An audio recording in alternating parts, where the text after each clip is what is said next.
Chapter 3 The Climate Kaleidoscope. Storytelling. It should be no great prize to be right about the end of the world, but humans have told those stories incessantly across millennia, the lessons shifting with each imagined Armageddon. You would think that a culture woven through with imitations of apocalypse would know how to receive news of environmental alarm. But instead, we have responded to scientists channeling the planet's cries for mercy as though they were simply crying wolf. Today, the movies may be millenarian, but when it comes to contemplating real-world warming dangers, we suffer from an incredible failure of imagination. This is climate's kaleidoscope. We can be mesmerized by the threat directly in front of us without ever perceiving it clearly. On screen, climate devastation is everywhere you look, and yet nowhere in focus, as though we are displacing our anxieties about global warming by restaging them in theaters of our own design and control. Perhaps out of hope that the end of days remains fantasy. Game of Thrones opens with an unmistakable climate prophecy but warns winter is coming. The premise of Interstellar is an environmental scourge, but the scourge is a crop blight. Children of Men depicts civilization in semi-collapse, but collapsed by a fertility menace. Mad Max Fury Road unfurled like a global warming panorama, a scrolling saga of a world made desert, but its political crisis comes, in fact, from an oil shortage. The protagonist of The Last Man on Earth is made that way by a sweeping virus. The family of A Quiet Place is hushed by a giant insect predators lurking in the wilderness. And the central cataclysm of the apocalypse season of American Horror Story is a throwback, a nuclear winter. In many zombie apocalypses of this era of ecological anxiety, the zombies are invariably rendered as an alien force, not an endemic one, that is, not as us. What does it mean to be entertained by a fictional apocalypse as we stare down the possibility of a real one? One job of pop culture is always to serve stories that distract even as they appear to engage, to deliver sublimation and diversion.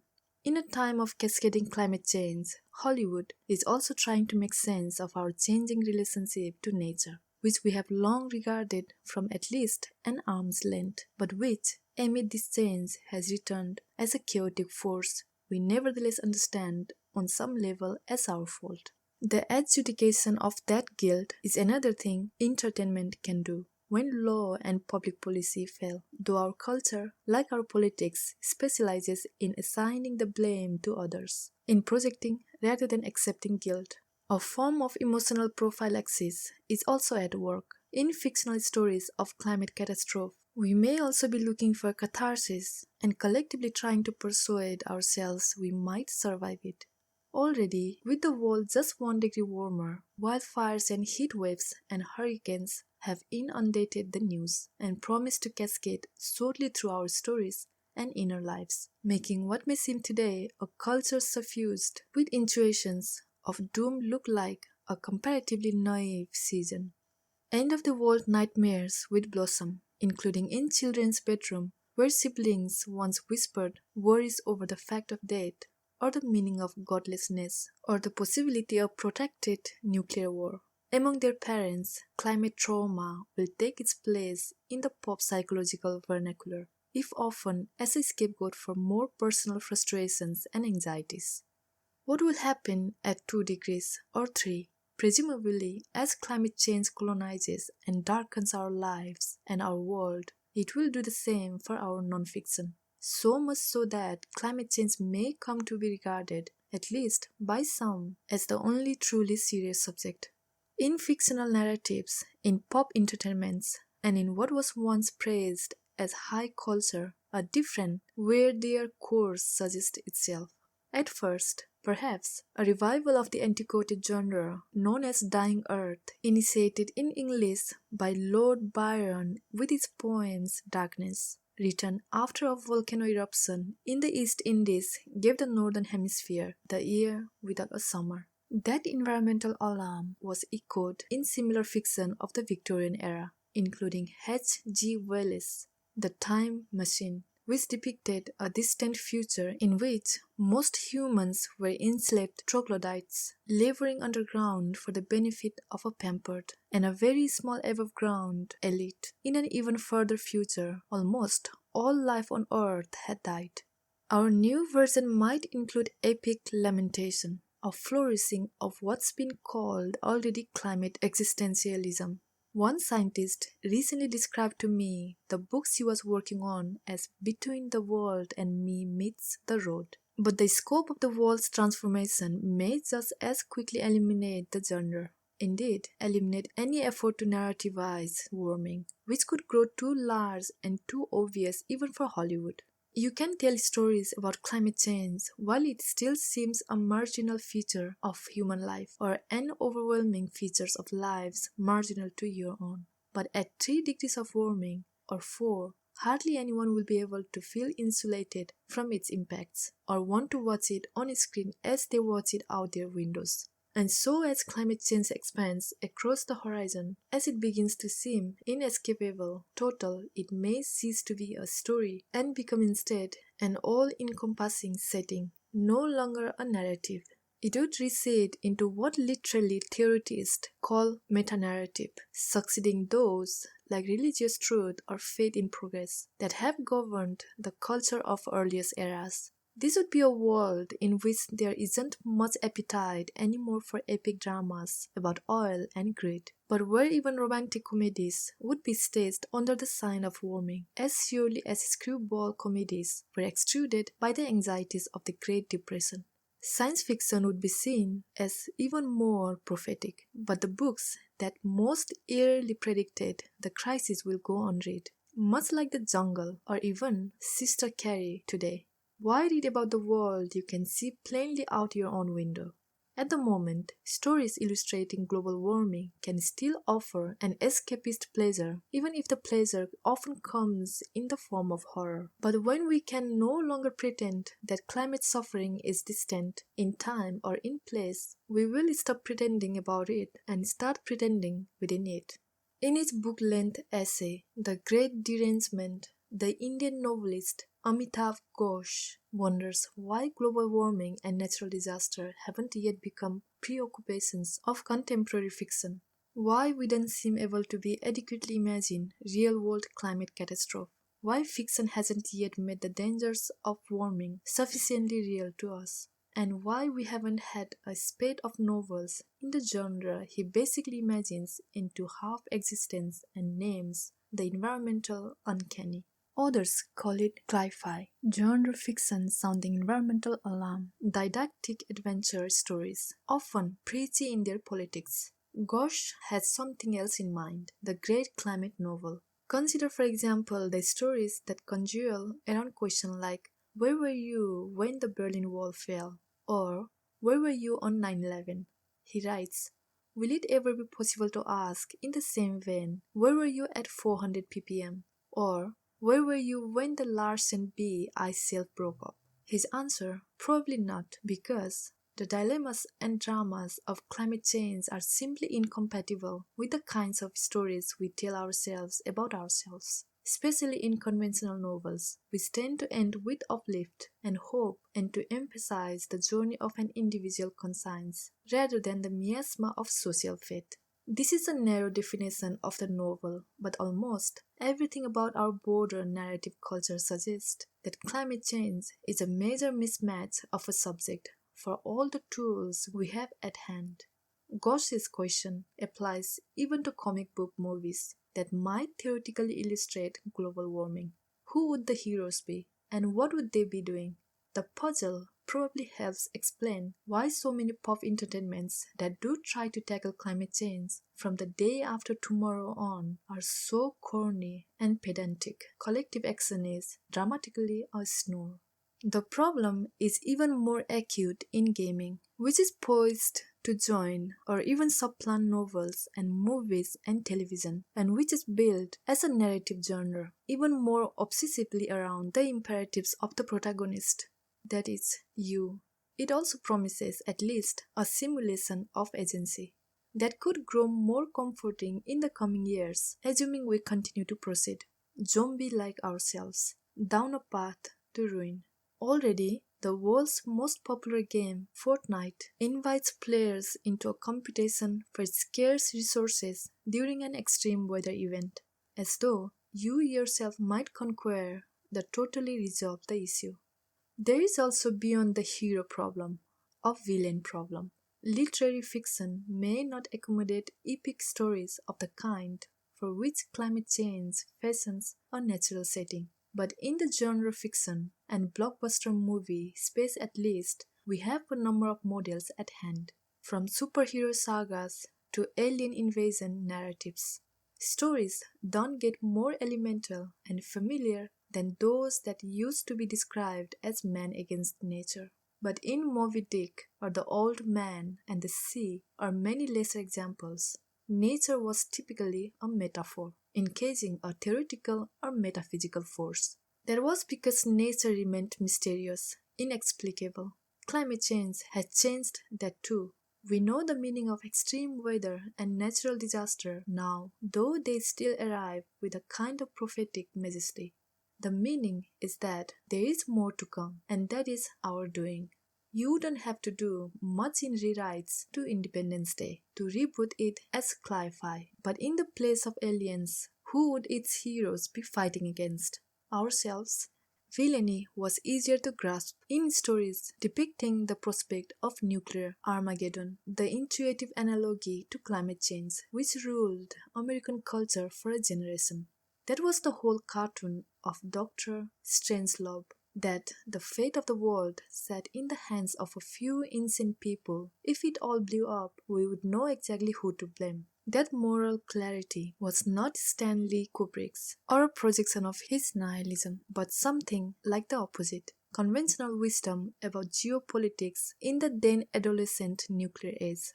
The same logic of responsibility appeared in 13 Days, Robert Kennedy's memoir of a Cuban Missile Crisis, which endured in part because it comported so neatly with the lived experience of its average reader through those weeks in 1962, watching the prospect of global annihilation wax and wane in a protracted game of telephone being played by two men and their relatively small staffs.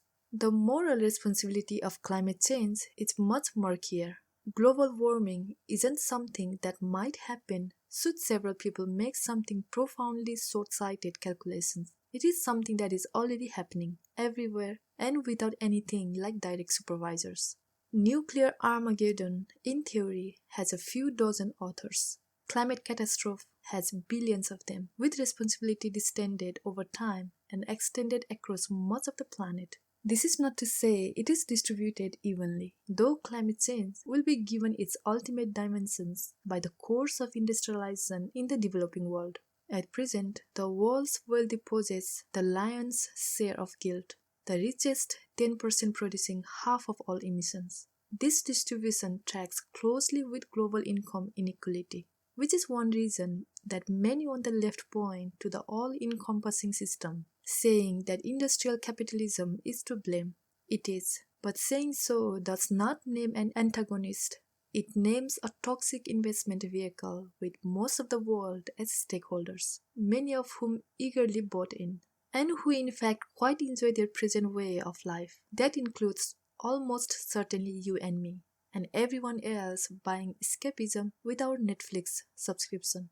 Meanwhile, it simply isn't the case that the socialist countries of the world are behaving more responsibly with carbon, not that they have in the past. Complicity does not make for good drama. Modern morality plays need antagonists, and the desire gets stronger when apportioning blame becomes a political necessity, which it surely will. This is a problem for stories with fictional and non, each kind drawing logic and energy from the other. The natural villains are the oil companies, and in fact, a recent survey of movies depicting climate apocalypse found the plurality were actually about corporate greed, but the impulse to assign them full responsibility is complicated by the fact that transportation and industry make up less than 40% of global emissions. The companies' disinformation and denial campaigns are probably a stronger case for villainy. A more grotesque performance of corporate evilness is hardly imaginable, and a generation from now, oil-backed denial will likely be seen as among the most heinous conspiracies against human health and well-being as have been perpetrated in the modern world. But evilness is not the same as responsibility, and climate denialism has captured just one political party in one country in the world, a country with only two of the world's 10 biggest oil companies. American inaction surely slowed global progress on climate in a time when the world had only one superpower. But there is simply nothing like climate denialism beyond the US border, which encloses the production of only 15% of the world's emissions. To believe the fault of global warming lies exclusively with the Republican Party or its fossil fuel backers is a form of American narcissism.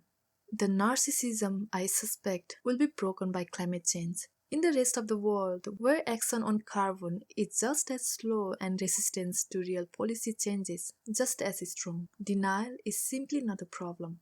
The corporate influence of fossil fuel is present, of course, but so are inertia and the allure of near-term gains and the preferences of the world's workers and consumers, who fall somewhere on a long spectrum of culpability stretching from knowing selfishness through true ignorance and reflexive, if naive, complacency. How do you narrativize that?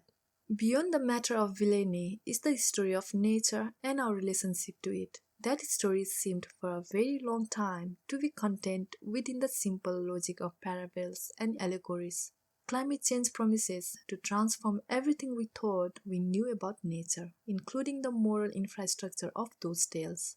We still tell them at nearly every age, from the animated movies toddlers watch before they learn the alphabet, to fairy tales lifted from early eras, to disaster movies and magazine features about the fate of endangered species, and segments on the nightly news about extreme weather which rarely mention warming.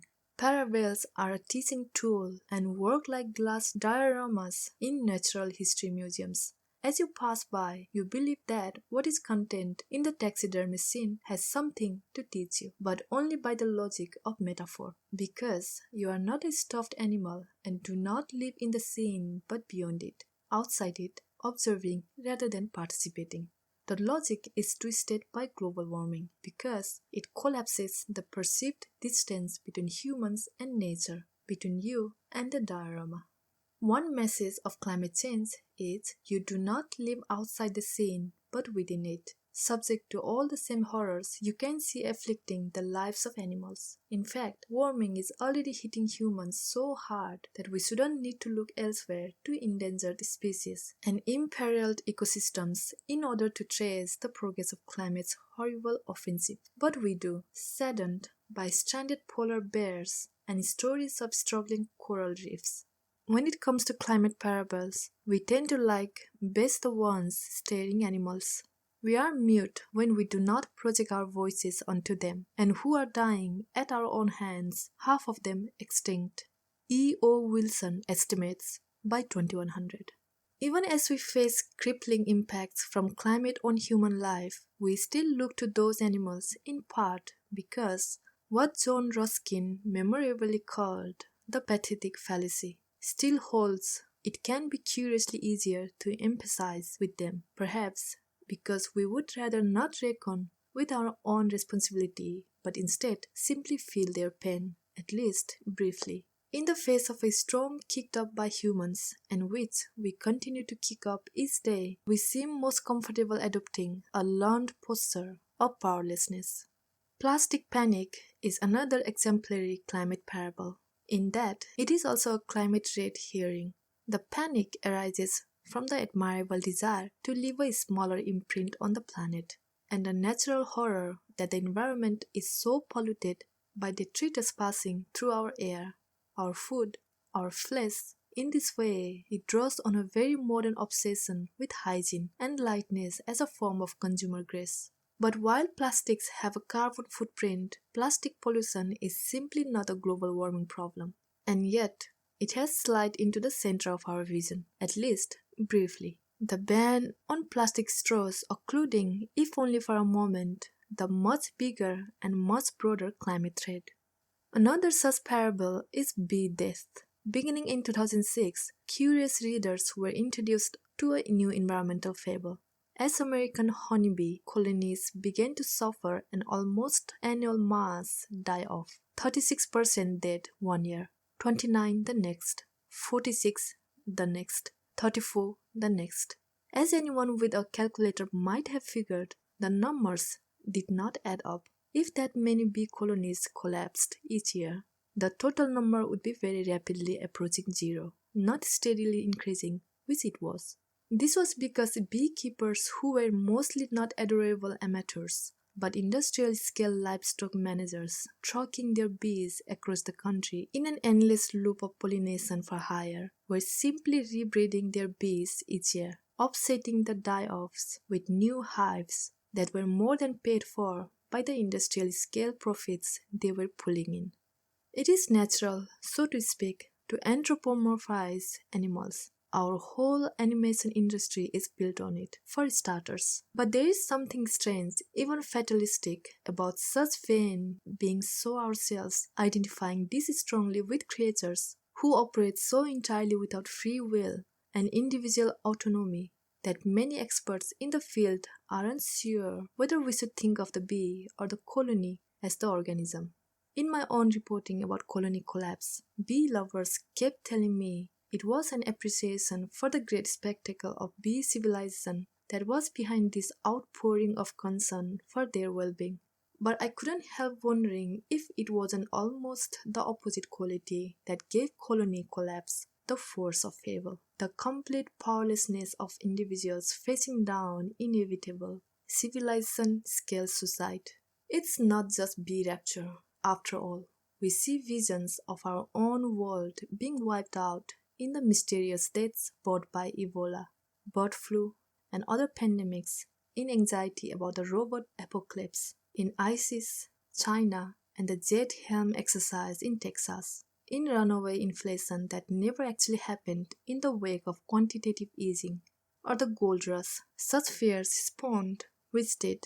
One does not open the Wikipedia page for honeybee, expecting an encounter with millenarianism. But the more you read about colony collapse, the more you are filled with a kind of awe for just how much the internet is a divining rod by which we choose to intuit an end of days. As it turns out, there was no mystery either about the bee deaths themselves, which could be explained quite fully by the bees' working conditions, mostly that they were rubbing up against a new breed of insecticide, neonicotinoids, which, as the name suggests, effectively turned all the bees into cigarette fiends. Flying insects might be disappearing because of warming. In other words, that recent study suggested that already 75% of them may have died, drawing us closer to a world without pollinators, which the researchers called an ecological Armageddon. But colony collapse disorder has basically nothing to do with that. And yet, still, as recently as 2018, magazines were devoting whole feature articles to the bee fable. Presumably, this is not because people enjoyed being wrong about bees, but because treating any apparent crisis as an allegory was somehow comforting, as though it sequestered the problem in a story whose meaning we controlled. When Bill McKibben declared the end of nature in 1989, he was posing a hyperbolic kind of epistemological riddle. What do you call it? Whatever it is, when forces of wilderness and weather, of animal kingdoms and plant life have been so transformed by human activity, they are no longer truly natural. The answer came a few decades later with the term the Anthropocene, which was coined in the spirit of environmental alarm and suggested a much messier and more unstable state than end. Environmentalists, outdoors people, nature lovers, and romantics of various stripes, there are many who would mourn the end of nature, but there are literally billions who will shortly be terrified by the forces unleashed by the Anthropocene. In much of the world, they already are, in the form of lethal close-to-annual heat waves in the Middle East and South Asia, and in the ever-present threat of flood, like those that hit Kerala in 2018 and killed hundreds. The floods hardly made a mark in the United States and Europe, where consumers of news have been trained over decades to see disasters like this as tragic, yes, but also as an inevitable feature of underdevelopment and therefore both natural and distant. The arrival of this scale of climate suffering in the modern West will be one of the great and terrible stories of the coming decades. There, at least, we have long thought that modernity had paved over nature completely, factory by factory, and strip mall by strip mall. Proponents of solar geoengineering want to take on the sky next, not just to stabilize the planet's temperature, but simply to create designer climates localized to very particular needs, saving this reef ecosystem, preserving that breadbasket. Conceivably, those climates could get considerably more micro, down to particular farms or soccer stadiums or beach resorts. These interventions, should they ever become feasible, are decades away at least. But even rapid and quotidian seeming projects will leave a profoundly different imprint on the shape of the world. In the 19th century, the built environment of the most advanced countries reflected the prerogatives of industry. Think of railroad tracks laid across whole continents to move coal. In the 20th century, those same environments were made to reflect the needs of capital. Think of global urbanization agglomerating labor supply for a new service economy. In the 21st century, they will reflect the demands of the climate crisis. Seawalls, carbon capture plantations, state-sized solar arrays. The claims of eminent domain made on behalf of climate change will no longer play like government outreach, though they will still surely inspire NIMBY backlash. Even in a time of climate crisis, progressives will find ways to look out for number one. We are already living within a deformed environment, indeed, quite deformed. In its swaggering 20th century, the United States built two states of paradise, Florida out of dismal swamp and Southern California out of desert. By 2100, neither will endure as Edenic postcards. That we re-engineered the natural world so sufficiently to close the book on an entire geological era. That is the major lesson of the Anthropocene. The scale of that transformation remains astonishing, even to those of us who were raised amidst it and took all of its imperious values for granted. 22% of the Earth's landmass was altered by humans just between 1992 and 2015. 96% of the world's mammals by weight are now humans and their livestock. Just 4% are wild. We have simply crowded or bullied or brutalized every other species into retreat, near extinction, or worse. E.O. Wilson thinks the era might be better called the Eremocene, the age of loneliness. But global warming carries a message more concerning still, that we did not defeat the environment at all. There was no final conquest, no dominion established. In fact, the opposite. Whatever it means for the other animals on the planet, with global warming, we have unwittingly claimed ownership of a system beyond our ability to control or tame in any day-to-day way. But more than that, with our continued activity, we have rendered that system only more out of control. Nature is both over, and as in past, and all around us indeed, overwhelmingly us and pushing us. This is the major lesson of climate change, which it teaches us almost daily.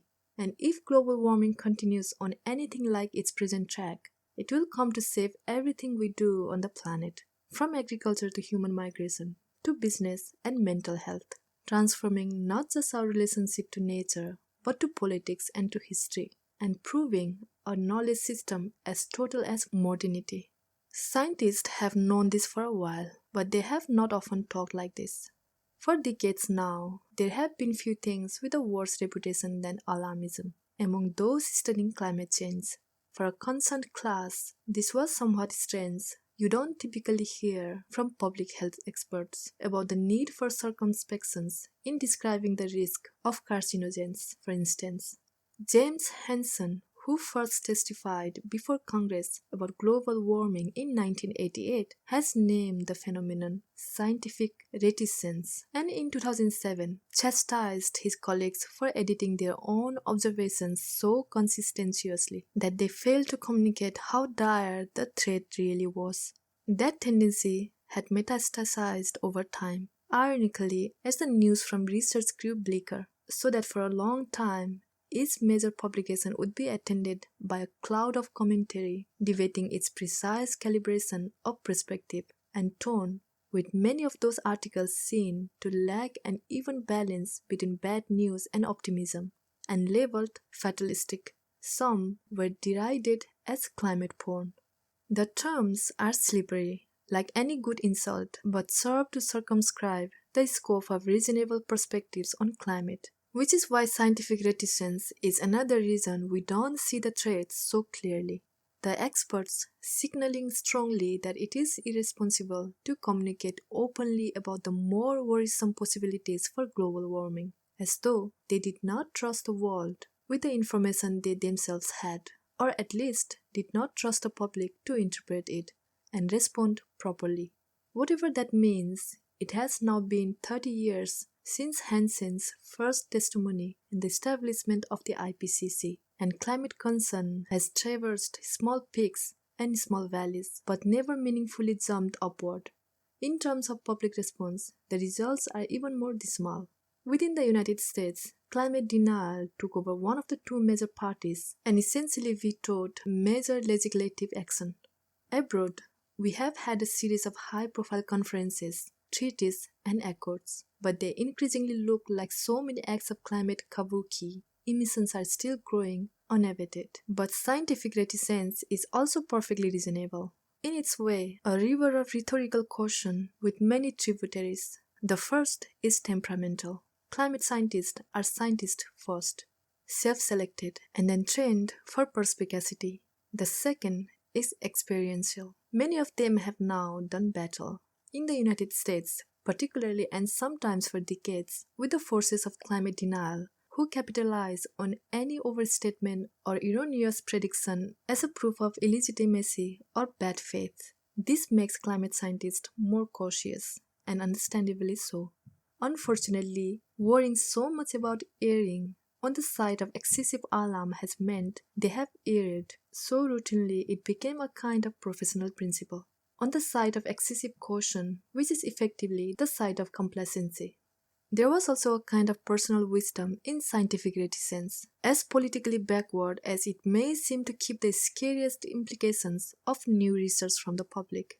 As part-time advocates, scientists have also watched their colleagues and collaborators pass through many dark nights of the soul, and typically despaired themselves as well about the coming storm of climate change and just how little the world is doing to combat it.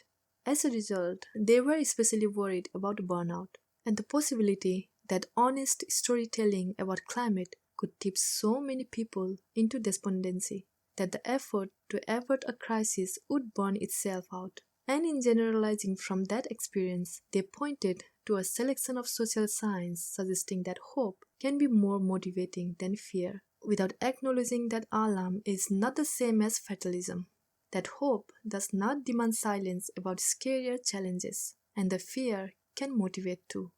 That was the finding of a 2017 Nature paper, surveying the full breadth of the academic literature.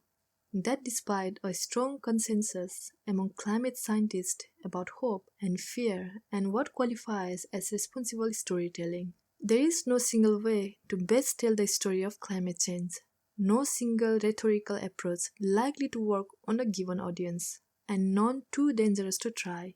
And a story that sticks is a good one. In 2018, scientists began embarrassing fear when the IPCC released a dramatic alarmist report illustrating just how much worse climate change would be at 2 degrees of warming compared to 1.5. Tens of millions more exposed to deadly heat waves, water shortages, and flooding. The research summarized in the report was not new, and temperatures beyond 2 degrees were not even covered. But though it did not address any of the scarier possibilities for warming, the report did offer a new form of permission, of sanction, to the world's scientists. The thing that was new was the message. It is okay, finally, to freak out.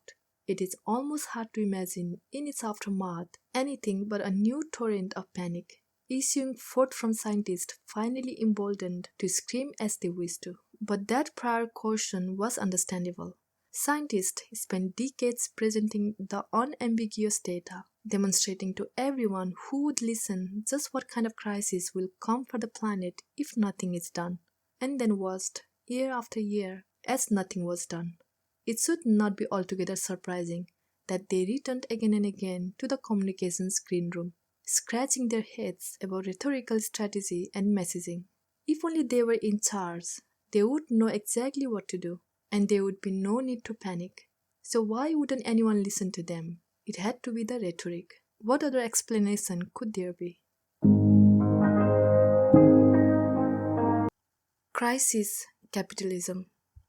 The scroll of cognitive biases identified by behavioral psychologists and fellow travelers over the last half century is, like a social media feed, apparently infinite, and every single one distorts and distends our perception of a changing climate, a threat as imminent and immediate as the approach of a predator, but viewed always through a bell jar.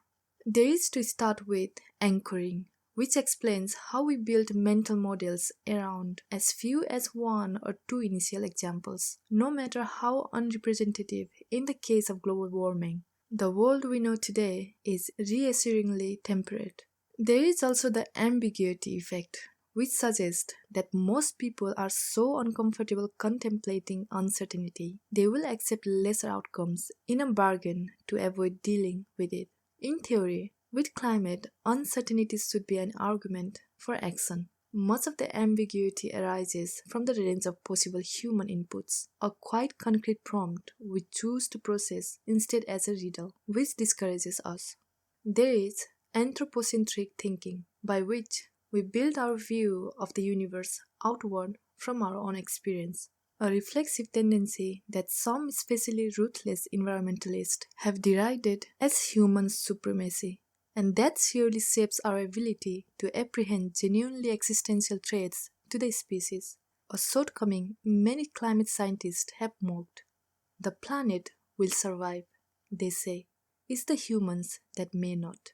There is automation bias, which describes a preference for algorithmic and other kinds of non-human decision-making, and also applies to our generation's long deference to market forces as something like an infallible or at least an unbeatable overseer. In the case of climate, this has meant trusting that economic systems unencumbered by regulation or restriction would solve the problem of global warming as naturally, as surely as they had solved the problem of pollution, inequality, justice, and conflict. These biases are drawn only from the A volume of the literature and are just a sampling of that volume. Among the most destructive effects that appear later in the behavioral economics library are these: the bystander effect, or our tendency to wait for others to act rather than acting ourselves; confirmation bias, by which we seek evidence for what we already understand to be true, such as the promise that human life will endure, rather than endure the cognitive pain of reconceptualizing our world; the default effect, or tendency to choose the present option over alternatives, which is related to the status quo bias, or preference for things as they are, however bad that is; and to the endowment effect, or instinct to demand more to give up something we have than we actually value it. We have an illusion of control, the behavioral economists tell us, and also suffer from overconfidence and an optimism bias. We also have a pessimism bias. Not that it compensates, instead, it pushes us to see challenges as predetermined defeats and to hear alarm, perhaps especially on climate, as cries of fatalism. The opposite of a cognitive bias, in other words, is not clear thinking, but another cognitive bias. We can't see anything but through cataracts of self-deception. Many of these insights may feel as intuitive and familiar as folk wisdom, which in some cases they are, dressed up in academic language. Behavioral economics is unusual as a contrarian intellectual movement in that it overturns beliefs, namely in the perfectly rational human actor, that perhaps only its proponents ever truly believed, and maybe even only as economics undergraduates. But altogether, the field is not merely a revision to existing economics. It is a thoroughgoing contradiction of the central proposition of its parent discipline, indeed, to the whole rationalist self-image of the modern West, as it emerged out of the universities of, in what can only be coincidence, the early industrial period. That is, a map of human reason as an awkward klutz, blindly self-regarding and self-defeating, curiously effective at some things, and maddeningly incompetent when it comes to others, compromised and misguided and tattered. How did we ever put a man on the moon? The climate change demands expertise and faith in it. At precisely the moment when public confidence in expertise is collapsing is another of its historical ironies. That climate change touches each of these biases is not a curiosity or a coincidence or an anomaly. It is a mark of just how big it is and how much about human life it touches, which is to say, nearly everything. You might begin the B volume with bigness, that the scope of the climate threat is so large and its menace so intense. We reflexively avert our eyes as we would with the sun. Bigness as an excuse for complacency will be familiar to anyone who has listened in on an undergraduate debate about capitalism. The size of the problem, its all-encompassing quality, the apparent lack of ready-made alternatives, and the enticement of fugitive benefits. These were the building blocks of a decades-long subliminal argument, directed at the increasingly disgruntled professional middle classes of the wealthy West, who on another planet might have formed the intellectual vanguard of a movement against endless financialization and unencumbered markets. It is easier to imagine the end of the world rather than to imagine the end of the capitalism. The literary critic Frederick Jameson has written, attributing the phrase coyly to someone who once said it, that someone might say today, why choose? When it comes to authority and responsibility, scale and perspective often befuddle us. We may be unable to recognize which Matryoshka doll nests inside the other, or on which display shelf the whole set sits. Big things make us feel small and rather powerless, even if we are nominally in charge. In the modern age, at least, there is also the related tendency to view large human systems like the internet or industrial economy as more unassailable, even more unintervenable than natural systems like climate that literally enclose us. This is how renovating capitalism so that it does not reward fossil fuel extraction can seem unlikelier than suspending sulfur in the air to dye the sky red and cool the planet off by a degree or two. To some, even ending trillions in fossil fuel subsidizes sounds harder to pull off than deploying technologies to suck carbon out of the air everywhere on Earth. This is a kind of Frankenstein problem and relates to widespread fears of artificial intelligence. We are more intimidated by the monsters we create than those we inherit. Sitting at computers in air-conditioned rooms, reading dispatches in the science section of the newspaper, we feel illogically in control of natural ecosystem.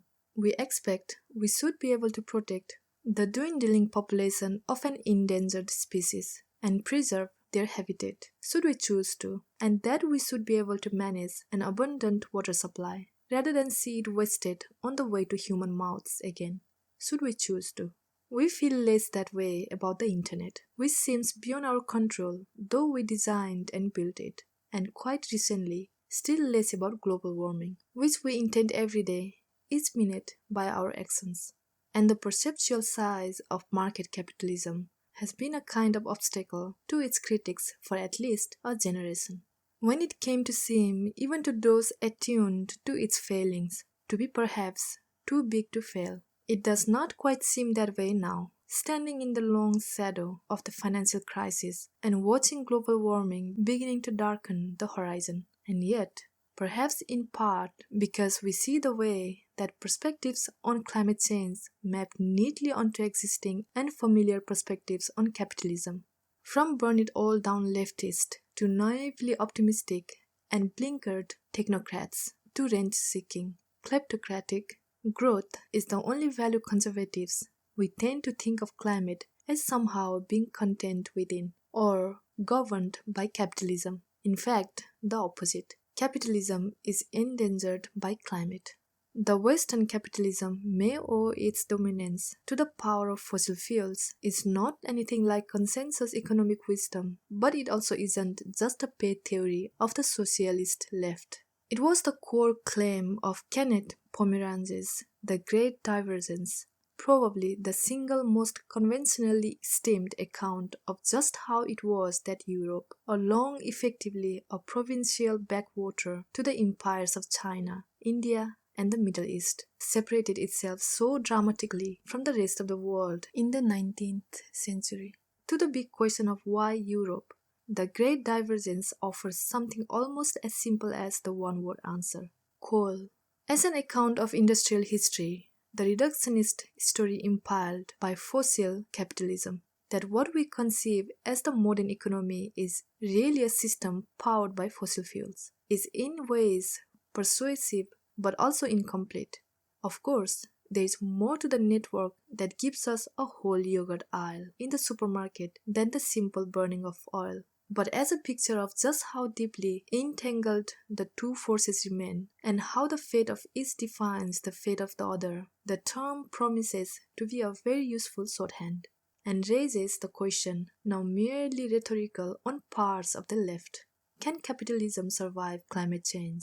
The question is a prism, spitting out different answers to different ranges of the political spectrum, and where you fall on the range probably reflects what you mean by capitalism.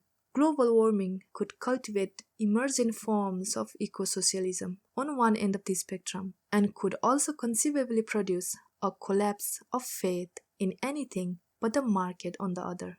Trade will surely endure, perhaps even thrive, as indeed it did before capitalism. Individuals making trades and exchanges outside a single totalizing system to organize the activity. Rent-seeking, too, will continue, with those who can scramble to accumulate whatever advantages they can buy.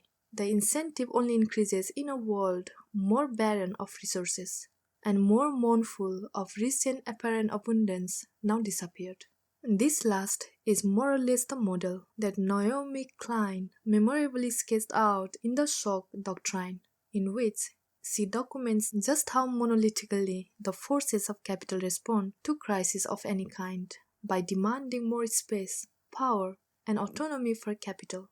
The book is not primarily about the response of financial interest to climate disasters. It focuses more on political collapse and crisis of the technocrats' own making.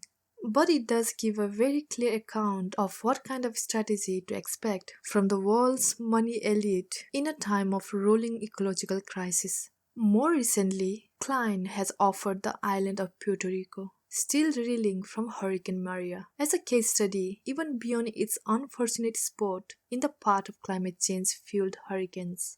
Here is an island endowed with abundant green energy, nevertheless importing all its oil, and an agricultural paradise, nevertheless importing all its food, importing both from a quasi-colonial mainland power that sees it merely as a market.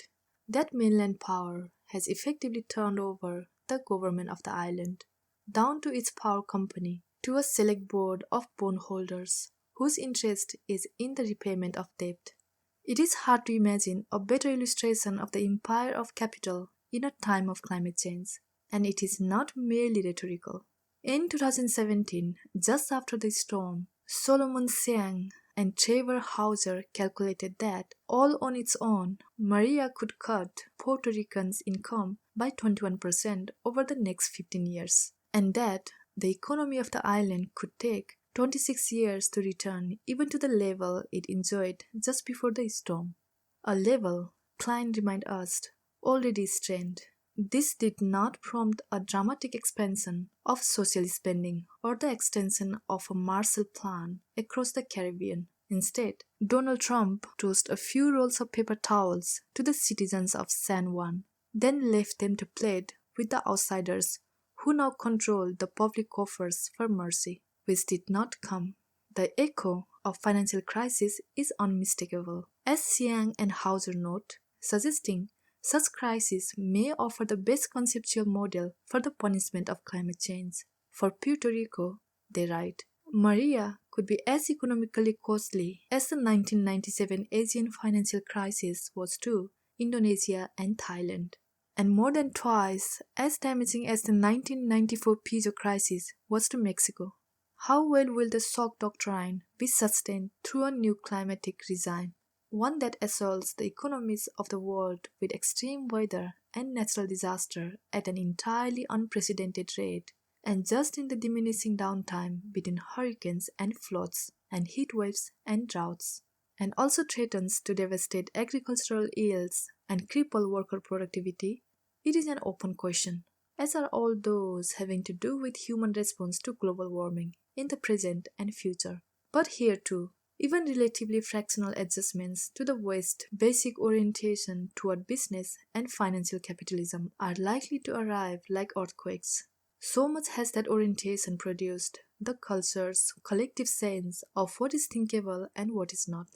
One possibility is that the scramble for shrinking profits by the powerful will only intensify, a further self-entrenchment of the rule of capital. This is the outcome you might extrapolate from a consideration of the last several decades. But over those decades, capitalists could still count as a public relations ally the promise of rising tide growth. In fact, despite our many and divergent varieties of markets, that promise has served as something like the basic ideological infrastructure of the world since at least 1989. And it is no coincidence that carbon emissions have exploded since the end of the Cold War. Climate change will accelerate two trends already undermining that promise of growth, by producing a global economic stagnation that will play, in some areas, like a breathtaking and permanent recession, and second, by punishing the poor much more dramatically than the rich, both globally and within particular polities, showcasing an increasingly stark income inequality, unconscionable already to more and more. In an economic future doubly mangled by those forces, the near monopoly on social power presently enjoyed by the world's very wealthy will likely have much more to answer for, to say the least. And how might it answer? Beyond new social Darwinist appeals to unequal outcomes as fair ones, an already familiar 1%er worldview, the force of capital may find itself with very little to say. The market has justified inequality for generations by pointing to opportunity and invoking the mantra of new prosperity, which it promised would benefit all. This was probably always less credible as a truth claim than it was as propaganda, and as the Great Recession and the deeply unequal recovery that followed showed unmistakably. Income gains in the world's advanced capitalistic countries have gone, for several decades now, almost entirely to the very wealthiest. That this itself represents a crisis of the entire system is clear, not just from the raging populism on both left and right, sweeping Europe and the United States in the aftermath of the crash, but by skepticism and lacerating self-doubt beaming out from the highest free market citadels. In 2016, the IMF published an article titled Neoliberalism Oversold. The IMF and Paul Romer, later the chief economist of the World Bank, proposed that macroeconomics, the science of capitalism, was something like a fantasy field, equivalent to string theory, that no longer had any legitimate claim to describe the workings of the real economy accurately. In 2018, Romer won the Nobel Prize. He shared it with William Nordhaus, who pioneered the study of the economic impact of climate change. An economist, Nordhaus favors a carbon tax, but a low one. His optimal carbon price still allows for 3.5 degrees Celsius of warming. At present, the economic impacts of climate change are relatively light. In the United States, in 2017, the estimated cost was $306 billion. The heavier impacts await us, and if, in the past, the promise of growth has been the justification for inequality, injustice, and exploitation, it will have many more wounds to salve in the near climate future. Disaster, drought, famine, war, global refugeism, and the political disarray it unleashes. And as self, climate change promises almost no global growth. In much of the world hit hardest, in fact, negative growth. To the extent that we tend to believe today in human resiliency against such disasters, it is a legacy of several hundred years of industrial affluence, produced by our own exploitation of fossil fuels.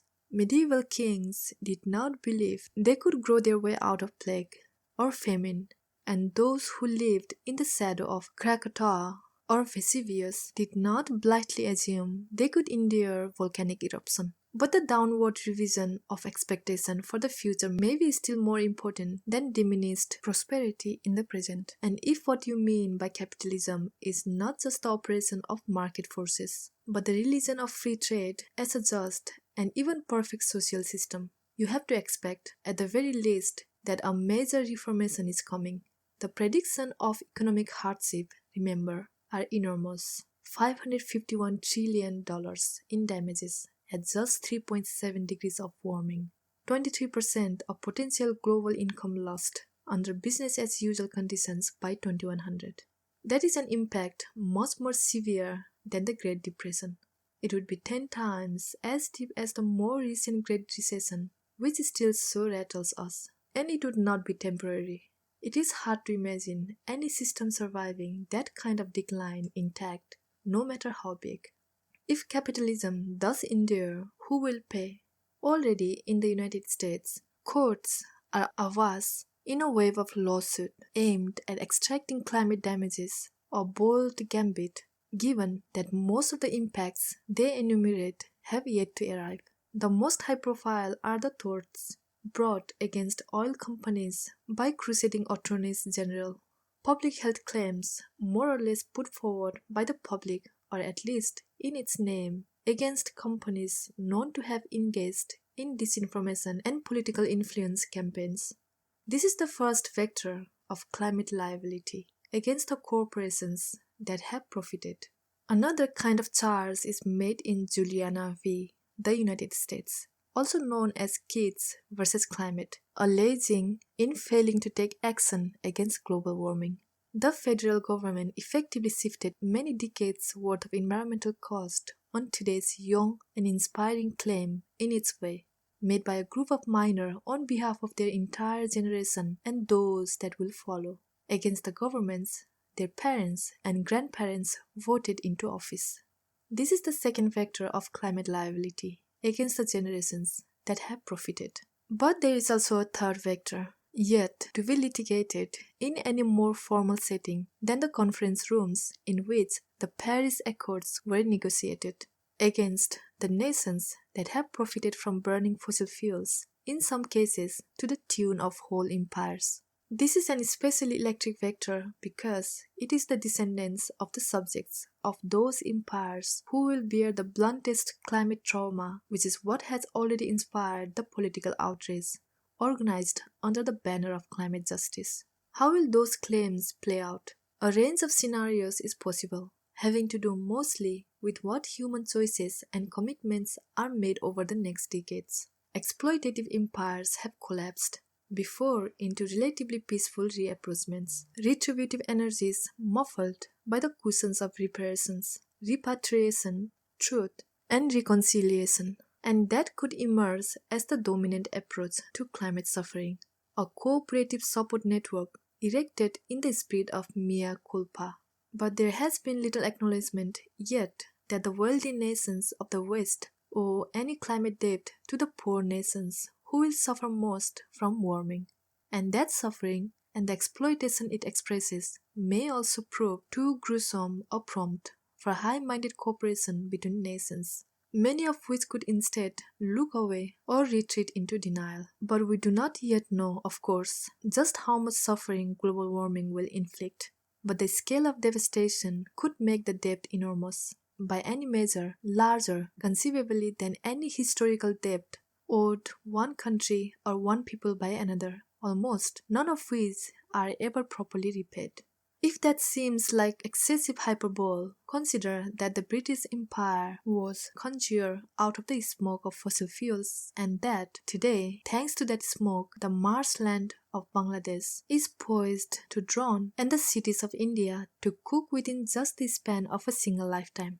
In the 20th century, the United States did not establish such explicit political dominion, but the global empire it presided over nevertheless transformed many of the nations of the Middle East into oil pipeline client states.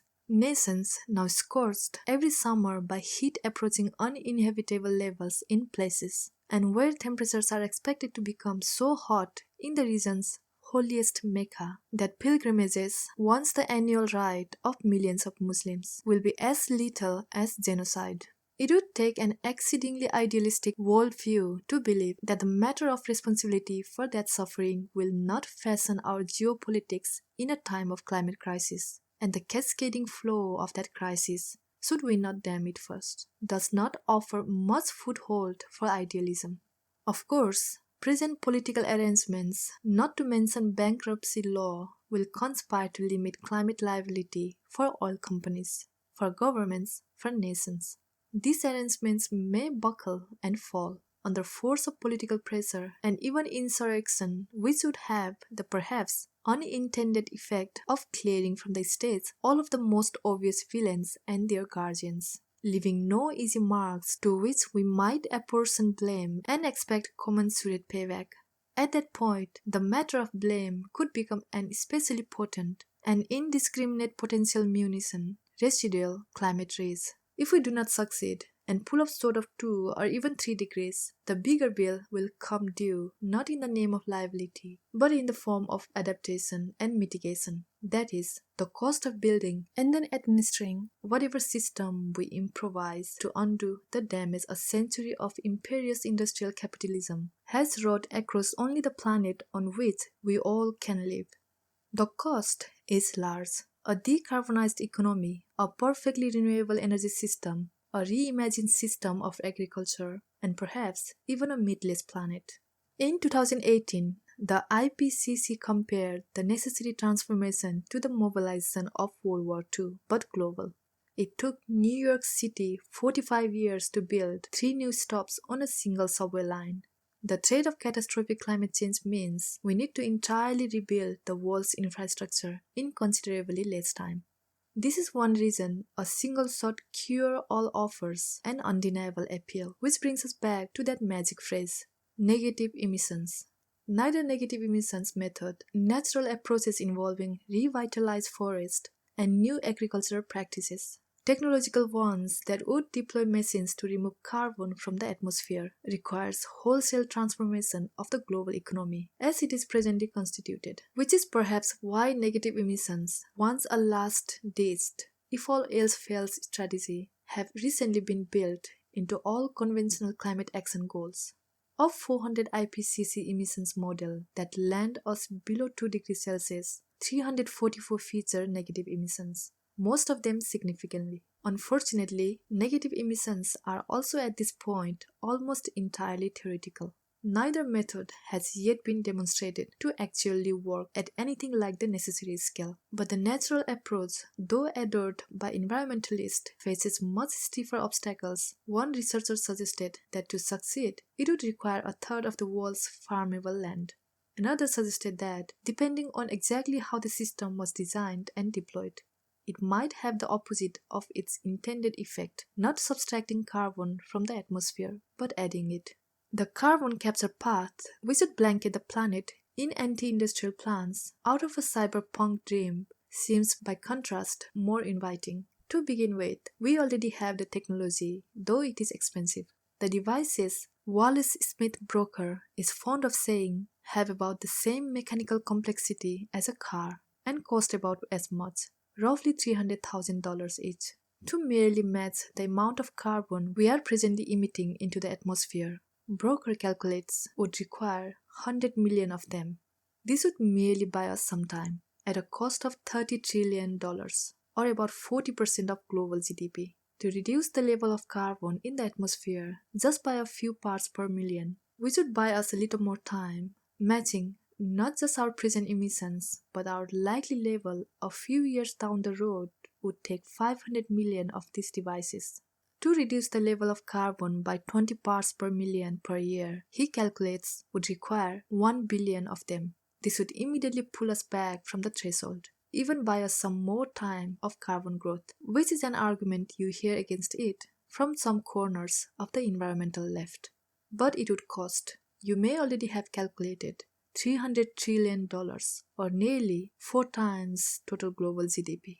These prices will likely fall, but only as emissions and atmospheric carbon continue to rise. In 2018, a paper by David Keith demonstrated a method for removing carbon at a cost perhaps as low as $94 per ton, which would make the cost of neutralizing our 32 gigatons of annual global emissions about $3 trillion. If that sounds intimidating, keep in mind estimates for the total global fossil fuel subsidies paid out each year run as high as $5 trillion. In 2017, the same year the United States pulled out of the Paris Agreement, the country also approved a $2.3 trillion tax cut primarily for the country's richest who demanded relief. The Church of Technology. Should anything save us, it will be technology. But you need more than tautologies to save the planet, and especially within the futurist fraternity of Silicon Valley. Technologists have little bit more than fairy tales to offer. Over the last decade, consumer adoration has anointed those founders and venture capitalists something like shamans, boarding their way toward blueprints for the world's future. But conspicuously, few of them seem meaningfully concerned about climate change. Instead, they make parsimonious investments in green energy, that is, Bill Gates aside, and fewer, still philanthropic payouts, that is, Bill Gates again aside, and often express the perspective outlined by Eric Smith that climate change has already been solved, in the sense that a solution has been made inevitable by the speed of technological change, or even by the introduction of a particular self-advancing technology, namely machine intelligence, or AI. Blind faith is one way of describing this worldview, though many in Silicon Valley regard machine intelligence with blind terror. Another way of looking at it is that the world's futurists have come to regard technology as a superstructure within which all other problems and their solutions are contained. From this perspective, the only threat to technology must come from technology, which is perhaps why so many in Silicon Valley seem less concerned with runaway climate change than they are with runaway artificial intelligence. The only fearsome power they are likely to take seriously is the one they themselves have unleashed. It is a strange evolutionary stage for a worldview midwifed into being in the permanent counterculture of the Bay Area by Stuart Brand's Nature Hacking Bible, Whole Earth Catalog. And it may help explain why social media executives were so slow to process the threat that real-world politics posed to their platforms. And perhaps also why, as the science fiction writer Ted Chiang has suggested, Silicon Valley's fear of future artificial intelligence overloads sounds suspiciously like an unknowingly lacerating self-portrait. Panic about a way of doing business embodied by the tech titans themselves. Consider who pursues their goals with monomaniacal focus, oblivious to the possibility of negative consequences. Who adopts a scorched earth approach to increasing market share. This hypothetical strawberry picking AI does what every tech startup wishes it could do, grows at an exponential rate and destroys its competitors until it's achieved an absolute monopoly. The idea of superintelligence is such a poorly defined notion that one could envision it taking almost any form with equal justification. a benevolent genie that solves all the world's problems, or a mathematician that spends all its time proving theorems so abstract that humans can't even understand them. But when Silicon Valley tries to imagine superintelligence, what it comes up with is no holds barred capitalism. Sometimes it can be hard to hold more than one extinction level thread in your head at once. Nick Bostrom, the pioneering philosopher of AI, has managed it. In an influential 2002 paper taxonomizing what he called existential risk, he outlined 23 of them risk, where an adverse outcome would either annihilate Earth, originating intelligent life, or permanently and drastically curtail its potential.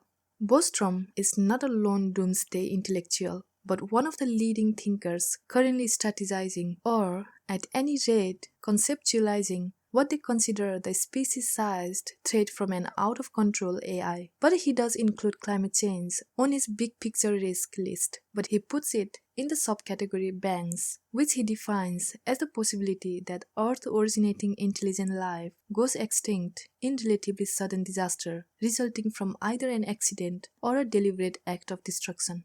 Bangs is the longest of his sublist.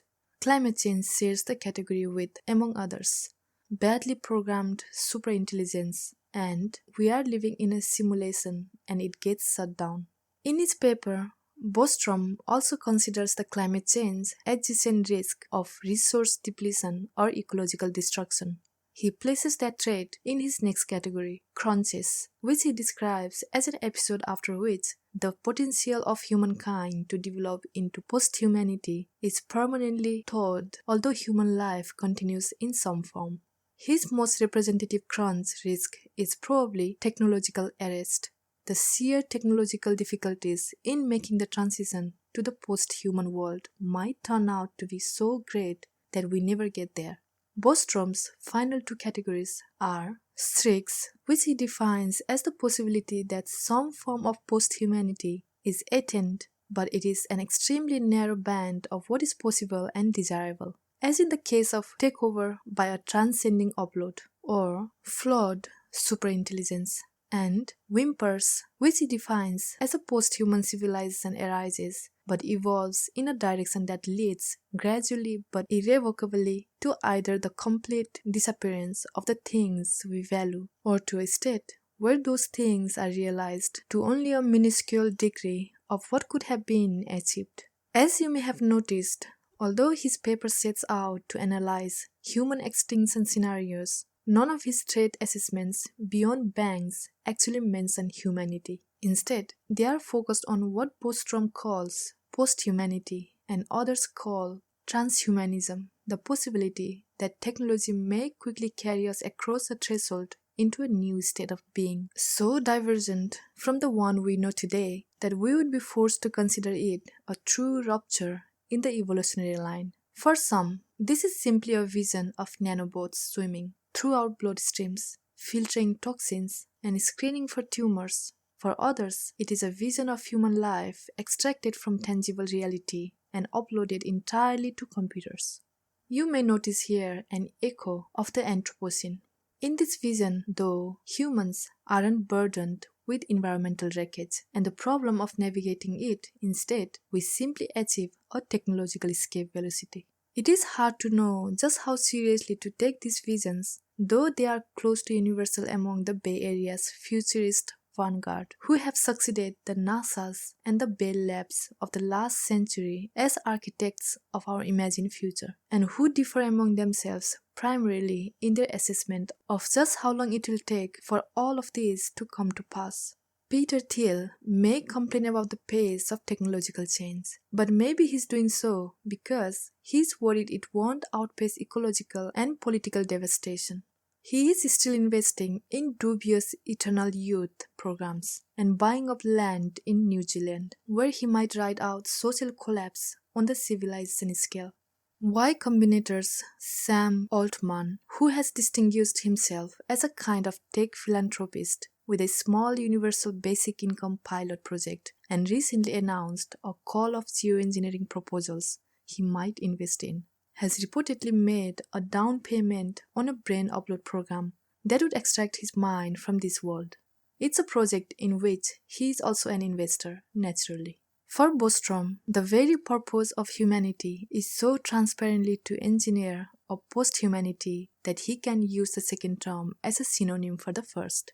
This is not an oversight, but the key to his appeal in Silicon Valley. The belief that the grandest task before technologists is not to engineer prosperity and well-being for humanity, but to build a kind of portal through which we might pass into another, possibly eternal kind of existence, and technological rapture in which conceivably many, the billions lacking access to broadband, to begin with, would be left behind. It would be very hard, after all, to upload your brain to the cloud when you are buying pay-as-you-go data by the SIM card. The world that would be left behind is the one being presently pummeled by climate change.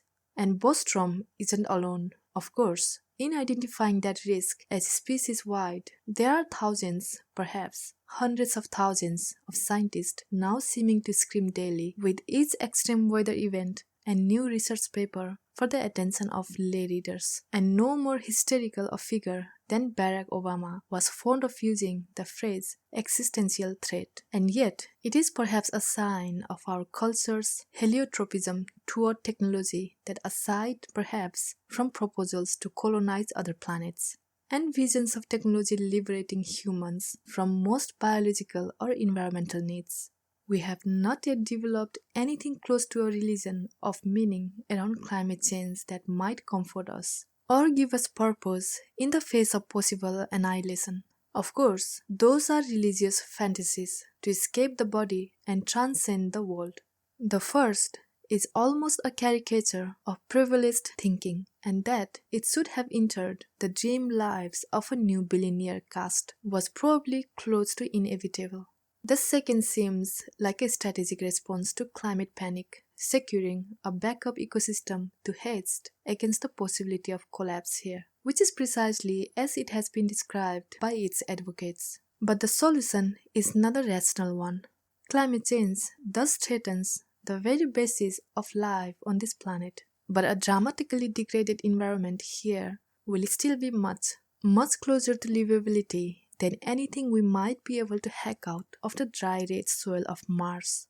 Even in summer, at the equator of the planet, nighttime temperatures are 100 degrees Fahrenheit below zero. There is no water on its surface and no plant life. Conceivably, given sufficient funding, a small enclosed colony could be built there or on another planet, but the cost would be so much higher than for an equivalent artificial ecosystem on Earth, and therefore the scale so much more limited, that anyone proposing space travel as a solution to global warming must be suffering from their own climate delusion. To imagine such a colony could offer material prosperity as abundant as tech plutocrats enjoy in Atherton is to live even more deeply in the narcissism of that delusion, as though it were only as difficult to smuggle luxury to Mars as to Burning Man. The faith takes a different form among the laity, unable to afford that ticket into space, but articles of faith are offered considerately at different price points. Smartphones, streaming services, ride shares, and the internet itself, more or less free, and each glimmers with some promise of escape from the struggles and strife of a degraded world. In An Account of My Hut, a memoir of Bay Area house hunting and climate apocalypse watching in the 2017 California wildfire season, which was also the season of Hurricanes Harvey and Irma and Maria, Christina Nicole describes a conversation with a young family member who works in tech, to whom she tried to describe the unprecedentedness of the threat from climate change unsuccessfully. "Why worry?" he replies. "Technology will take care of everything. If the Earth goes, we will just live in spaceships. We will have 3D printers to print our food. We will be eating lab meat. One cow will feed us all. We will just rearrange atoms to create water or oxygen." Elon Musk. It's not the name of a man, but a species-scale survival strategy. Nicole answers, "But I don't want to live in a spaceship." He looked genuinely surprised. In his line of work, he had never met anyone who did not want to live in a spaceship. That technology might liberate us, collectively, from the strain of labor and material privation is a dream, at least, as old as John Maynard Keynes, who predicted his grandchildren would work only 15 hours a week, and yet never ultimately fulfilled. In 1987, the year he won the Nobel Prize, economist Robert Solow famously commented, "You can see the computer age everywhere, but in the productivity statistics." This has been, even more so, the experience of most of those living in the developed world in the decades since rapid technological change transforming nearly every aspect of everyday life, and yet yielding little or no tangible improvement in any conventional measures of economic well-being. It is probably one explanation for contemporary political discontent, or perception that the world is being almost entirely remade, but in a way that leaves you as delighted as you may be by Netflix and Amazon and Instagram and Google Maps, more or less exactly where you were before.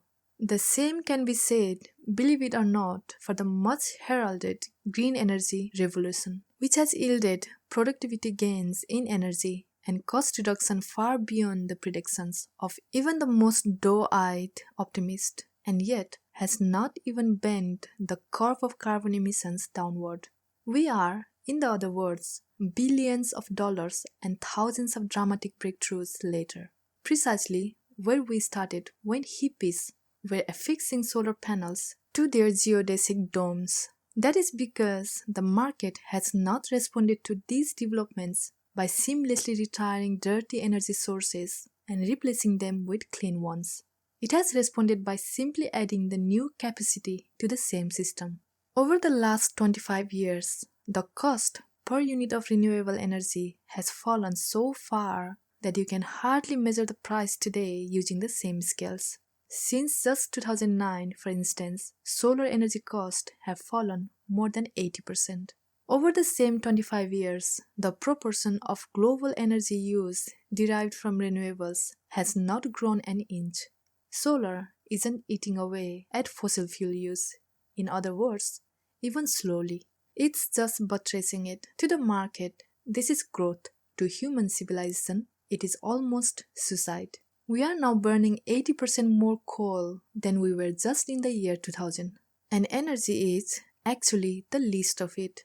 As the futurist Alex Stephan has incisively put it in a Twitter performance that functions as a powers of 10 for the climate crisis, the transition from dirty electricity to clean sources is not the whole challenge.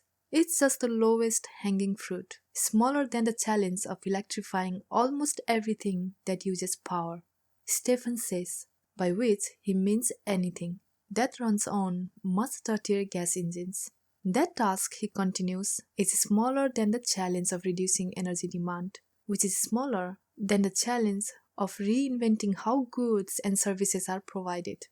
Given that global supply chains are built with dirty infrastructure and labor markets everywhere are still powered by dirty energy, there is also the need to get to zero emissions from all other sources: deforestation, agriculture, livestock, landfills, and the need to protect all human systems from the coming onslaught of natural disasters and extreme weather, and the need to erect a system of global government, or at least international cooperation, to coordinate such a project, all of which is a smaller task. Stephan says, than the monumental cultural undertaking of imagining together a thriving, dynamic, sustainable future that feels not only possible but worth fighting for. On this last point, I see things differently. The imagination isn't the hard part, especially for those less informed about the challenges than Stephan is. If we could wish a solution into place by imagination, we would have solved the problem already. In fact, we have imagined the solution. More than that, we have even developed them, at least in the form of green energy. We just haven't yet discovered the political will, economic might, and cultural flexibility to install and activate them, because doing so requires something a lot bigger and more concrete than imagination. It means nothing short of a complete overhaul of the world's energy system, transportation, infrastructure, and industry, and agriculture. Not to mention, say, our diets or our taste for Bitcoin. The cryptocurrency now produces as much CO2 each year as 1 million transatlantic flights. We think of climate change as slow, but it is unnervingly fast. We think of the technological change necessary to avert it as fast arriving, but unfortunately, it is deceptively slow, especially judged by just how soon we need it. This is what Bill McKibben means when he says that winning slowly is the same as losing. If we don't act quickly and on a global scale, then the problem will literally become insoluble. He writes, "The decision we make in 2075 won't matter. Innovation in many cases is the easy part." This is what the novelist William Gibson meant when he said, "The future is already here.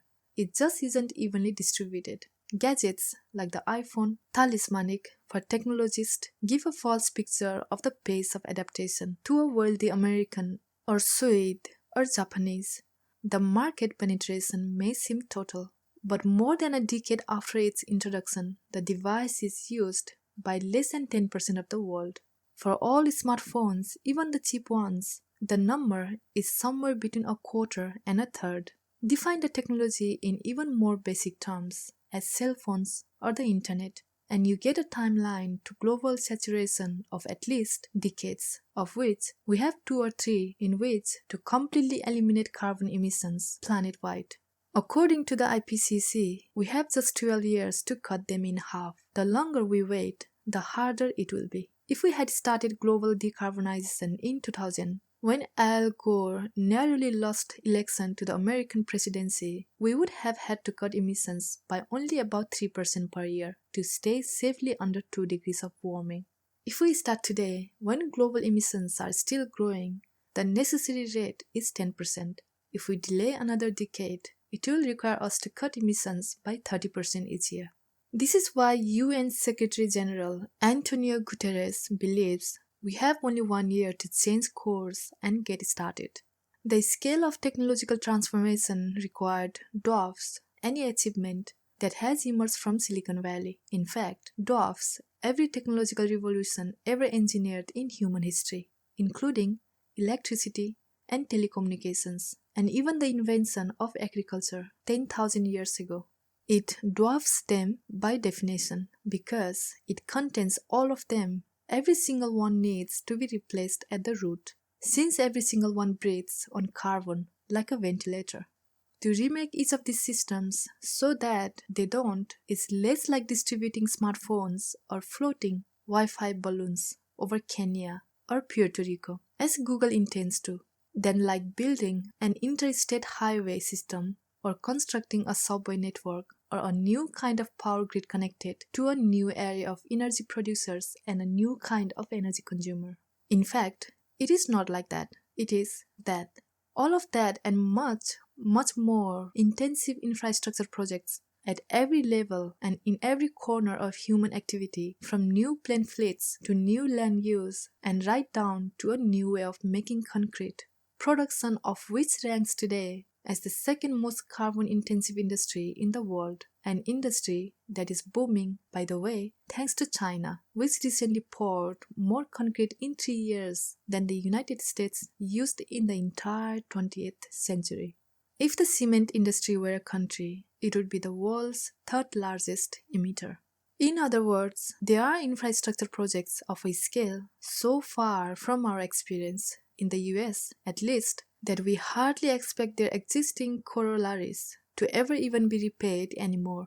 Instead, learning to live with potholes and service delays. On top of which, unlike the internet or smartphones, the requisite technologies are not additive but substitutive, or should be, if we have the good sense to actually retire the dirty old varieties. Which means that all of the new alternatives have to face up with the resistance of entrenched corporate interest and the status quo bias of consumers who are relatively happy with the lives they have today. Thankfully, the green energy revolution is already, as they say, underway. In fact, of all the necessary components of this broader zero carbon revolution, clean energy is probably farthest along.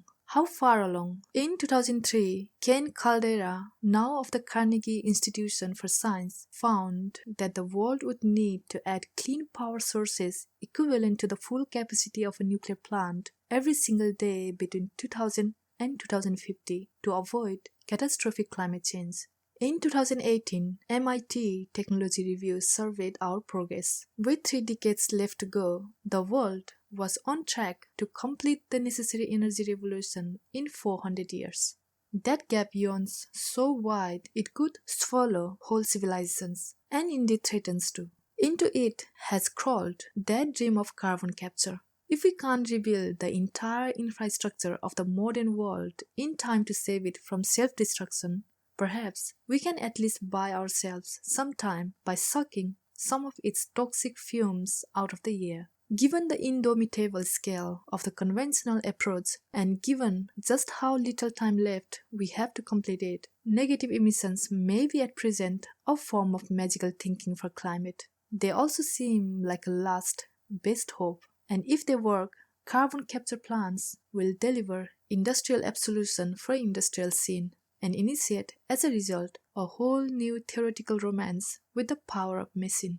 Traded though the reverie for carbon capture is a fantasy of industrial absolution, that a technology could be almost dreamed into being that could purify the ecological legacy of modernity, even perhaps eliminate its footprint entirely. The semi-subliminal cells pitch for wind and solar is not dissimilar. Clean energy, natural energy, renewable and therefore sustainable energy, inexhaustible, even undismissible energy, harnessed rather than harvested energy, abundant energy, free energy, which all sounds quite a lot like nuclear power, at least as it was originally presented and received. Of course, that was back in the 1950s, and it has been decades now since nuclear was seen as a path to energy salvation rather than, as it invariably is today, through the specter of metaphysical contagion.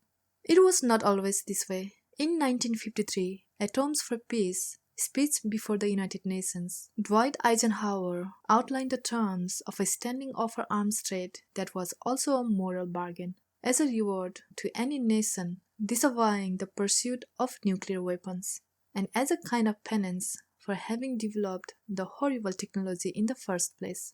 The United States would offer aid in the form of nuclear energy, which it would also be cultivating at home. For a speech delivered by a president who was also a military man, it is remarkably lyrical lament that is also a peacetime calls to arms. In fact, it evokes in a modern reader quite beautifully the threat from climate change. After briefly describing the dramatic expansion of the capacity of the American nuclear fleet, which had in the 8 years since the war grown 25 times more powerful and plainly terrified him, and then what it meant for the United States to have gained Soviet Russia as a nuclear rival, Eisenhower continues, "To stop there would be to accept helplessly the probability of civilization destroyed, the annihilation of the irreplaceable heritage of mankind handed down to us from generation to generation, and the condemnation of mankind to begin all over again the age-old struggle upward from savagery towards decency and right and justice. Surely no sane member of the human race could discover victory in such desolation. Could anyone wish his name to be coupled by history with such human degradation and destructions? Occasional pages of history do record the faces of the great destroyers, but the whole book of history reveals mankind's never-ending quest for peace and mankind's God-given capacity to build."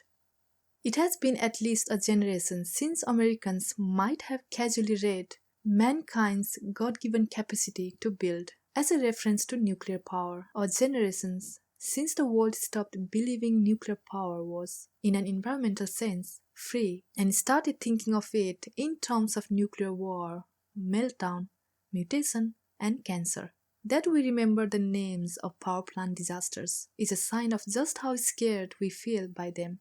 3 Mile Island, Chernobyl, Fukushima. But the scars are almost phantom ones, given the casualty numbers. The death toll of the incident at 3 Mile Island is in some dispute, as many activists believe the true impact of radiation was suppressed, perhaps a reasonable belief, since the official account insists on no adverse health impacts at all. But the most pedigreed research suggests the meltdown increased cancer risk within a 10-mile radius by less than 1/10 of 1%.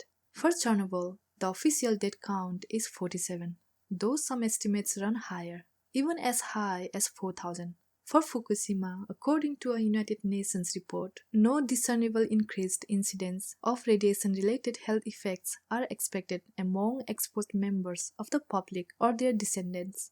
Had none of the 100,000 living in the evacuation zone ever left, perhaps a few hundred might have ultimately died of cancers related to the radiation. Any number of deaths is a tragedy, but more than 10,000 people die each day globally from the small particulate pollution produced by burning carbon. This is not even broaching the subject of warming and its impacts. A rule change to pollution standards for coal producers proposed by Trump's EPA in 2018 would kill an additional 1,400 Americans annually.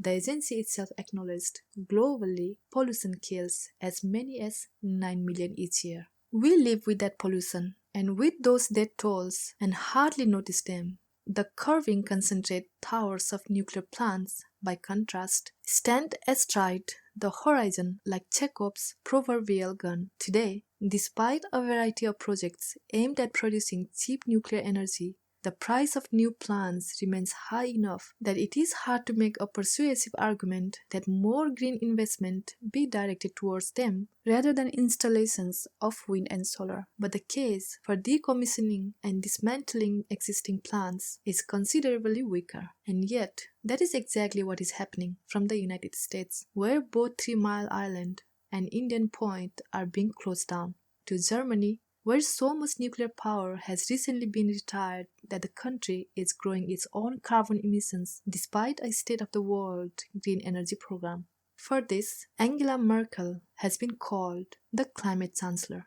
The contaminationist view of nuclear power is a misguided climate parable, arising nevertheless from a prospective environmentalist perspective, that the healthy, clean natural world is made toxic by the intrusions and interventions of human industry. But the main lesson from the Church of Technology runs in the other direction, instructing us in subtle and not so subtle ways to regard the world beyond our phones as less real, less urgent, and less meaningful than the worlds made available to us through those screens, which happens to be worlds protected from climate devastation.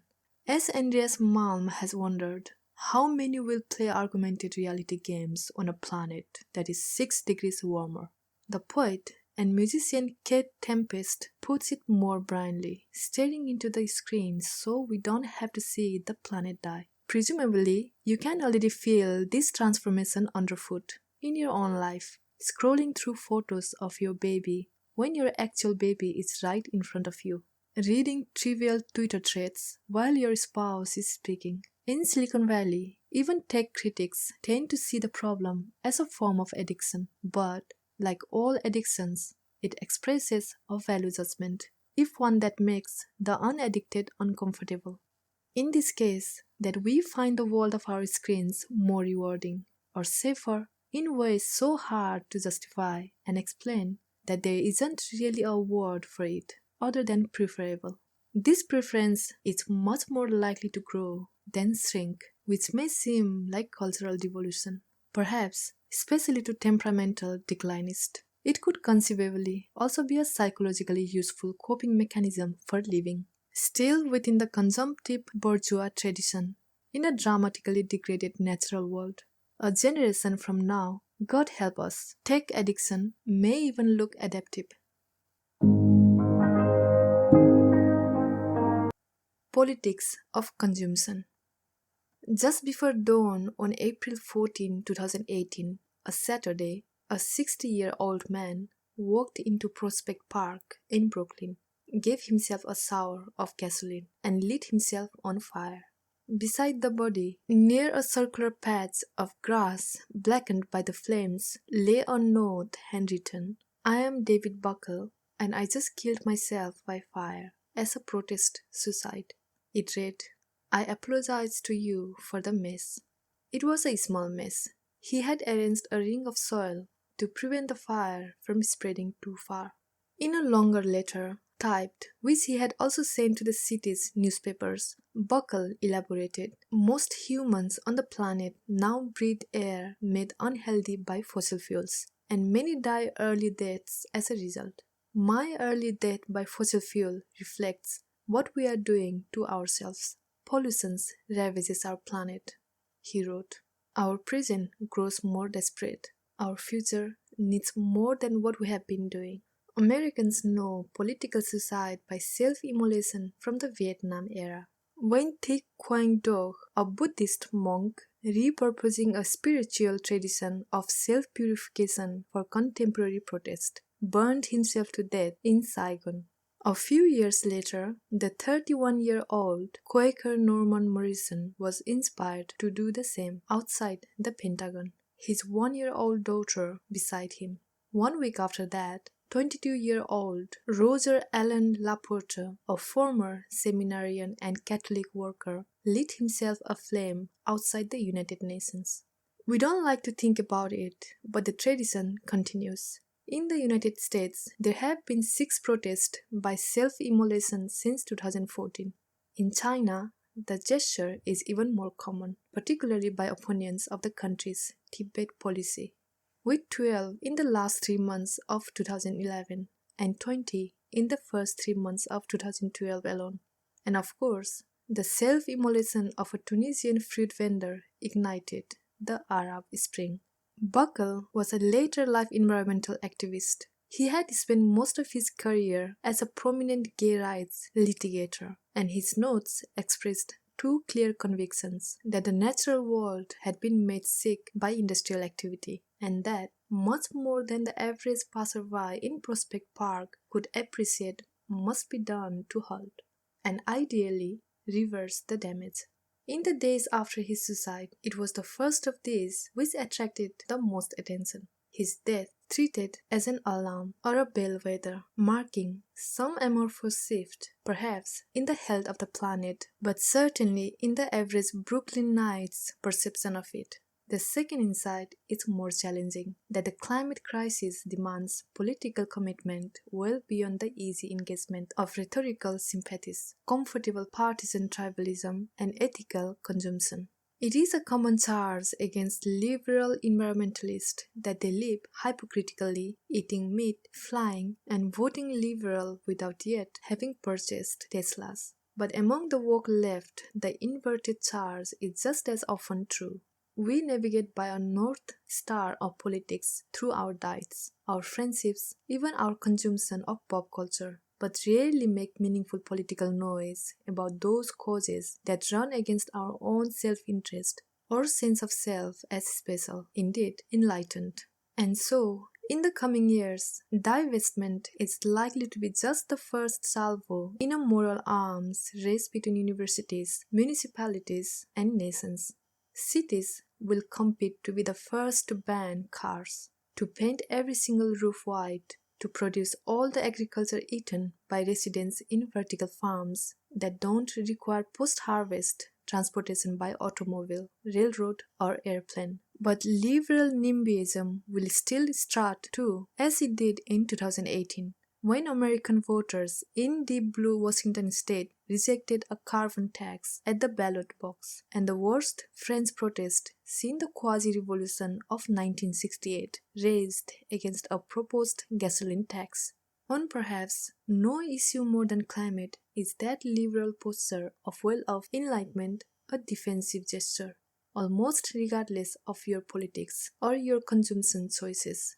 The wealthier you are, the larger your carbon footprint. But when critics of Al Gore compare his electricity use to that of the average Ugandan, they are not ultimately highlighting conspicuous and hypocritical personal consumption, however they mean to disparage him. Instead, they are calling attention to the structure of a political and economic order that not only permits the disparity but feeds and profits from it. This is what Thomas Piketty calls the apparatus of justification, and it justifies quite a lot. If the world's most conspicuous emitters, the top 10%, reduce their emissions by only the EU average, total global emissions would fall by 35%. We won't get there through the dietary choices of individuals, but through policy changes. In an age of personal politics, hypocrisy can look like a cardinal sin, but it can also articulate a public aspiration. Eating organic is nice, in other words, but if your goal is to save the climate, your vote is much more important. Politics is a moral multiplier, and a perception of worldly sickness uncomplemented by political commitment gives us only wellness. It can be hard to take wellness seriously as a movement at first, which may be why it has been the subject of so much derision over the past few years. Soul Cycle, Goop, Moon Juice. But however manipulated by marketing consultants and however dubious it claims to healthfulness, wellness also gives a clear name and shape to a growing perception even, but especially among those healthy enough to be insulated from the early assaults of climate change, that the contemporary world is toxic, and that to endure or thrive within it requires extraordinary measures of self-regulation and self-purification. What has been called the New Age arises from a similar intuition that meditation, ayahuasca trips, crystals, and Burning Man, and microdosed LSD are all pathways to a world beckoning as purer, cleaner, more sustaining, and perhaps, above all else, more whole. The purity arena is likely to expand, perhaps dramatically, as the climate continues to careen toward visible degradation, and consumers respond by trying to extract themselves from the sludge of the world however they can. It should not be a surprise to discover in next year's supermarket aisles, alongside labels for organic and free range, some food described as carbon-free. GMOs aren't a sign of a sick planet, but a possible partial solution to the coming crisis of agriculture. Nuclear power, the same for energy. But both have already become nearly as off-putting as carcinogens to the purity-minded, who are growing in number and channeling more and more ecological anxiety along the way. That anxiety is coherent, even rational, at a time when it has been revealed that many American brand name foods made from oats, including Cheerios and Quaker Oats, contain the pesticide Roundup, which has been linked with cancer. And when the National Weather Service issues elaborate guidance about which commonly available face mask can and which cannot protect you against the wildfire smoke engulfing nearly all of North America, it is only intuitive. In other words, that impulses toward purity represent growth areas of our culture, destined to distend further inward from the cultural periphery as apocalyptic ecological anxiety grows too. But conscious consumption and wellness are both cop-outs arising from the basic promise extended by neoliberalism, that consumer choices can be a substitute for political action, advertising not just political identity but political virtue, that the mutual end goal of market and political forces should be the effective retirement of contentious politics at the hand of market consensus, which would displace ideological dispute, and that, in the meantime, in the supermarket aisle or department store, one can do good for the world simply by buying well. The term neoliberalism has been a swear word on the left only since the Great Recession. Before then it was, most of the time, mere description of the growing power of markets, particularly financial markets, in the liberal democracies of the West over the second half of the 20th century, and of the hardening centrist consensus within those countries committed to spreading that power in the form of privatization, deregulation, corporate-friendly tax policy, and the promotion of free trade. This program was sold for 50 years on the promise of growth, and not just growth for some. In this way, it was a sort of total political philosophy, extending a single, simple ideological tarpaulin so far and wide that it enclosed the earth like a rubbery blanket of greenhouse gas. It was total in other ways as well, unable to adjust to meaningfully discriminate between experiences as divergent as post-crash England and post-Maria Puerto Rico, or to concede its own shortcomings and paradoxes and blind spots, proposing instead only more neoliberalism. This is how the forces that unleashed climate change, namely the unchecked wisdom of the market, were nevertheless presented as the forces that would save the planet from its ravages. It is how philanthrocapitalism, which seeks profits alongside human benefits, has replaced the loss leader model of moral philanthropy among the very rich. How the winners of our increasingly winner-take-all tournament economy use philanthropy to buttress their own status. How effective altruism, which measures even not-for-profit charity by metrics of return borrowed from finance, has transformed the culture of giving well beyond the billionaire class.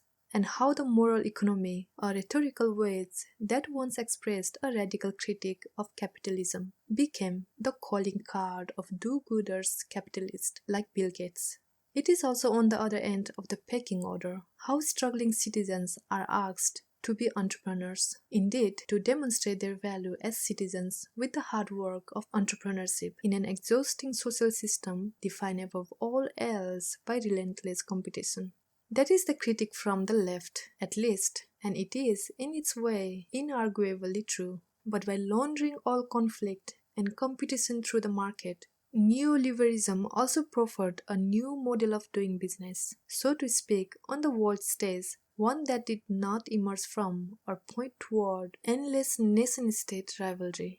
One should not confuse correlation with causation, especially since there was so much tumult coming out of World War II that it is hard to isolate the single cause of just about anything. But the international cooperative order that has since presided, establishing or at least emerging in parallel with relative peace and abundant prosperity is very neatly historical coincident with the reign of globalization and the empire of financial capital we now group together as neoliberalism. And if one were inclined to confuse correlation with causation, there is a quite intuitive and plausible theory connecting them. Markets may be problematic, shall we say, but they also value security and stability, and all else being equal, reliable economic growth. In the form of that growth, neoliberalism promised a reward for cooperation, effectively transforming, at least in theory, what had once been seen as zero-sum competition into positive-sum collaborations. Neoliberalism never made good on that bargain, as the financial crisis finally revealed, which has left a rhetorical banner of an ever-expanding, ever-enriching society of affluence, and the political economy oriented towards the same goal, considerably tattered. Those continuing to hold it afoot are much wobblier at the knee than seemed credible to imagine just a decade or two ago, like athletes showing themselves suddenly far past their prime. Global warming promises another blow, possibly a lethal one. If Bangladesh floats and Russia profits, the result will not be good for the cause of neoliberalism, and arguably worse still for the cause of liberal internationalism, which has always been its aide de camp. What kind of politics are likely to evolve after the promise of growth recedes? A whole pantheon of possibilities floats before us, including that new trade deals are built on the moral infrastructure of climate change, with commerce contingent on emissions cut and sanctions a punishment for squarely carbon behavior, or that a new global legal regime emerges, supplementing or perhaps even supplanting the central principle of human rights that has presided globally, at least in theory, since the end of World War II. But neoliberalism was sold on the proposition of positive-sum cooperation of all kinds, and the term itself suggests its natural successor regime, zero-sum politics. Today, we do not even have to gaze into the future or trust that it will be deformed by climate change to see what that would look like. In the form of tribalism at home and nationalism abroad and terrorism flaming out from the tinder of failed states, that future is here, at least in preview already. Now we just wait for the storms. If neoliberalism is the god that failed on climate change, what juvenile gods will it spawn? This is the question taken up by Jeff Mann and Joel Wainwright in Climate Leviathan, a political theory of our planetary future, in which they repurpose Thomas Hobbes to sketch out what they see as the likeliest political form to evolve from the crisis of warming and the pummeling of its impacts. In his Leviathan, Hobbes narrated a false history of political consent to illustrate what he saw as the fundamental bargain of state power. The people giving up their liberty for the protection offered by a king. Global warming suggests the same bargain too would be authoritarians. In a newly dangerous world, citizens will trade liberties for security and stability and some insurance against climate deprivation, ushering into being a new form of sovereignty to do battle against the new threat from the natural world. This new sovereignty will be not national but planetary, the only power that could plausibly answer a planetary threat. Mann and Wainwright are leftist, and their book is in part a call to arms. But the planetary sovereign the world is likeliest to turn to, they say with regret, is the one that sold us climate change in the first place. That is neoliberalism. In fact, a neoliberalism beyond neoliberalism. A true world state concerned close to exclusively with the flow of capital, a preoccupation that may poorly equip it to deal with the damages and degradation of climate change, but at no real cost to its authority. This is the climate leviathan of the title, though the authors do not believe its success is inevitable. In fact, they see three variations as also possible. Altogether, the four categories make up a climate future matrix plotted along the axis of relative faith in capitalism on the other hand, and degree of support for nation-state sovereignty on the other. Climate leviathan is the quadrant defined by a positive relationship to capitalism and a negative perspective on national sovereignty. Something like our current situation they call the climate behemoth outcome defined by mutual support for capitalism. And for the nation-state, capitalism overruns the world's borders to address the planetary crisis while protecting its own interest. The next they call climate Mao, a system defined by putatively benevolent but authoritarian and anti-capitalist leaders exercising their authority within the borders of nations as they exist today. The last quadrant, capitalistic nations conduct haphazard climate diplomacy, an international system negatively disposed toward both capitalism and the sovereignty of nation-states. This system would define itself as a guarantor of stability and security, ensuring at least a subsistence-level distribution of resources, protecting against the ravages of extreme climate events and policing the inevitable outbreaks of conflict over the now more precious commodities of food, water, land. It would also wipe out entirely the borders between nations, recognizing only its own sovereignty and power. They call it Possibility Climate X and express great hope for it, a global alliance operating in the name of a common humanity rather than in the interest of capital or nations. But there is a dark version as well.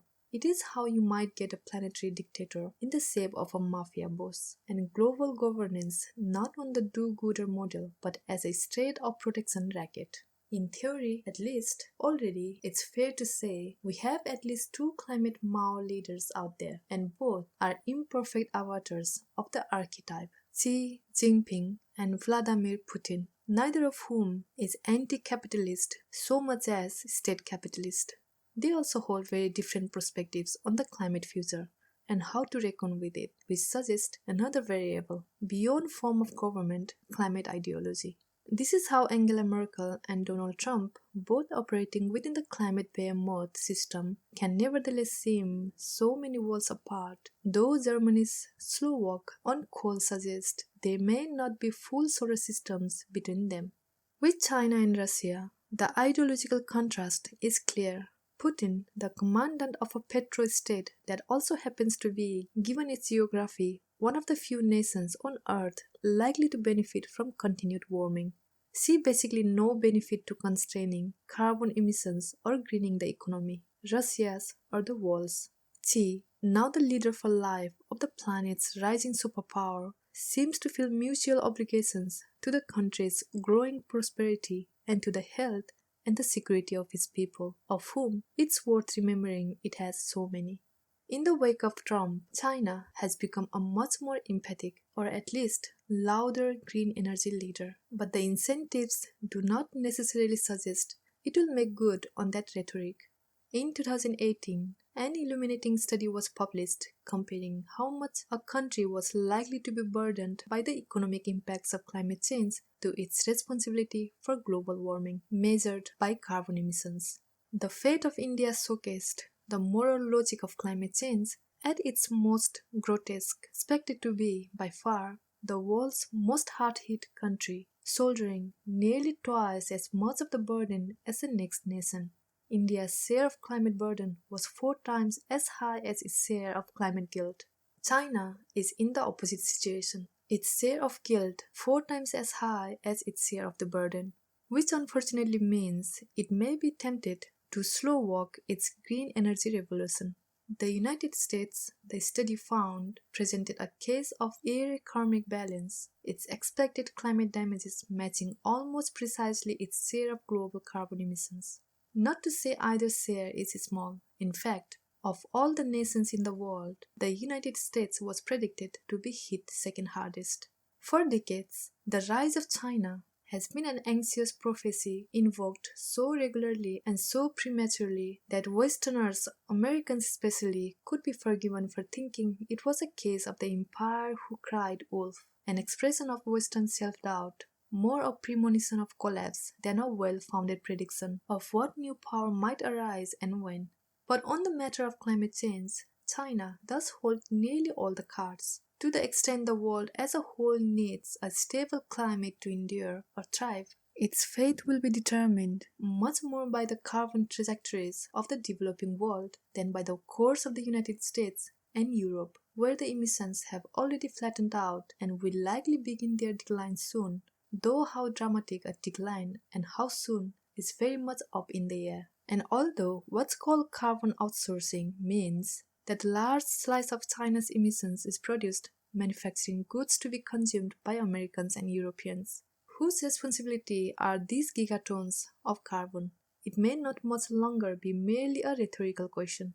If the Paris Accords yield to a more rigorous global carbon governance structure, as they were intended to do, and add along the way a proper enforcement mechanism, military or otherwise, how and how fast China manages its own transition from industrial to post-industrial economy, how and how fast it greens the industry that remains, how and how fast it remodels agricultural practice and diet, how and how fast it steers the consumer preference of its booming middle and upper classes away from carbon intensity. These are not the only things that will determine the climate shape of the 21st century.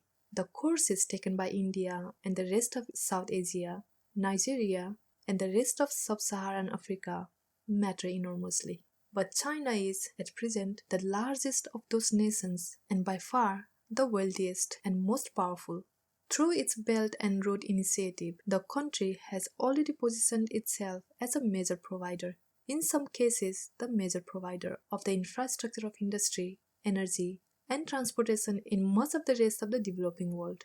And it is relatively easy to imagine, at the end of the Chinese century, an intuitive global consensus solidifying that the country with the world's largest economy and the most people should have something more than narrowly national powers over the climate policy of the rest of the community of nations who would fall into line behind it. All of these scenarios, even the bleakest, presume some new political equilibrium. There is also, of course, the possibility of disequilibrium, or what you would normally call disorder and conflict.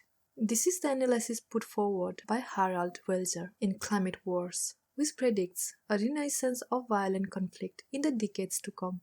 His evocative subtitle is What People Will Be Killed For in the 21st Century. Already, in local spheres, political collapse is a quite common outcome of climate crisis. We just call it civil war, and we tend to analyze it ideologically as we did in Darfur, in Syria, in Yemen. Those kinds of collapses are likely to remain technically local rather than truly global, though in a time of climate crisis, they would have an easier time metastasizing beyond old borders than they have in the recent past. In other words, a completely Mad Max world is not around the bend, since even catastrophic climate change won't undermine all political power. In fact, it will produce some winners, relatively speaking, some of them with quite large armies and rapidly expanding surveillance states. China now pulls criminals out of pop concerts with facial recognition software and deploys domestic spy drones indistinguishable from birds. This is not an aspiring empire likely to tolerate no man's land within its sphere. Mad Max regions elsewhere are another matter. In certain ways, they are already here. We're here in parts of Somalia, or Iraq, or South Sudan at various points in the last decade, including points when the planet's geopolitics seemed, at a glance from Los Angeles or London, stable. The idea of a global order has always been something of a fiction, or at least an aspiration. Even as the joint forces of liberal internationalism, globalization, and American hegemony inched us toward it over the last century. Very probably over the next century, climate change will reverse that course. History after progress. That history is a story that moves in one direction is among the most unshakable traits of the modern West, having survived, often only slightly modified. The counter-arguments made over centuries by genocides and gulags, famines and epidemics, and global conflagrations, producing death tolls in the tens of millions. The grip of this narrative is so tight on political imaginations that grotesque injustices and inequities, racial and otherwise, are often invoked not as reasons to doubt the arc of history, but to be reminded of its shape. Perhaps we shouldn't be quite so agitated about such problems. In other words, since history is moving in the right direction, and the forces of progress are, to indulge the mixed metaphor, on the right side of history. On what side is climate change? Its own side, its own tide. There is no good thing in the world that will be made more abundant or spread more widely by global warming. The list of the bad things that will proliferate is innumerable, and already, in this age of nascent ecological crisis, you can read a whole new literature of deep skepticism, proposing not only that history can move in reverse, but that the entire project of human settlement and civilization, which we know as history and which has given us climate change, has been, in fact, a jet stream backward. As climate horrors accumulate, this anti-progressive perspective is pure to blossom. Some Cassandras are already here. In *Sapiens*, his alien's eye view account of the rise of human civilization, the historian Yuval Noah Harari argues that this rise is best understood as a succession of myths, beginning with the one that the invention of farming in what is often called the Neolithic Revolution amounted to progress. In Against the Grain, the political scientist and anthropologist of anarchy, James C. Scott, gives a more pointed critique of the same period. Wheat cultivation, he argues, is responsible for the arrival of what we now understand as state power, and with it, bureaucracy and oppression and inequality. These are no longer outlier accounts of what you may have learned about in middle school as the agricultural revolution, which you probably were taught marked the real beginning of history. Modern humans have been around for 200,000 years, but farming for only about 12,000. An innovation that ended hunting and gathering, bringing about cities and political structures, and with them, what we now think of as civilization. But even Jared Diamond, whose Guns, Germs, and Steel gave an ecological and geographical account of the rise of the industrial West, and whose collapse is a kind of forerunner text for this recent wave of reconsiderations, has called the Neolithic Revolution the worst mistake in the history of the human race. The argument does not even rely on anything that followed later, industrialization, fossil fuels, or the damage they now threaten to unleash on the planet and the fragile civilization briefly erected on its slippery surface. Instead, the case against civilization, this new class of perspective says, can be made much more directly as a case against farming. The sedentary life agriculture produced eventually led to denser settlements, but populations did not expand for millennia afterward. The potential growth from farming offset by new levels of disease and warfare. This was not a brief, painful interludes through which humans passed into a new time of abundance, but a story of strife that continued for a very long time, indeed to this day. We are still now in much of the world shorter, sicker, and dying younger than our hunter-gatherer forebears, who were also, by the way, much better custodians of the planet on which we all live. And they watched over it for much longer, nearly all of those 200,000 years. That epic era once derided as prehistory accounts for about 95% of human history. For nearly all of that time, humans traversed the planet but left no meaningful mark, which makes the history of mark-making the entire history of civilization, the entire history we know as history, look less like an inevitable crescendo than like an anomaly or blip, and makes industrialization and economic growth the two forces that really gave the modern world the hurtling sensation of material progress. A blip inside a blip. A blip inside a blip that has brought us to the brink of a never-ending climate catastrophe. James Scott comes to this subject as a radical anti-statist toward the end of a long career producing genuinely scintillating works of academic dissidence with titles like The Art of Not Being Governed, Domination, and the Arts of Resistance, and Two Cheers for Anarchism. Harari's is a stranger approach, but also more telling of from the roots reconsideration of our collective faith in human progress, put forward and gobbled up in the midst of an ecological crisis of our own making.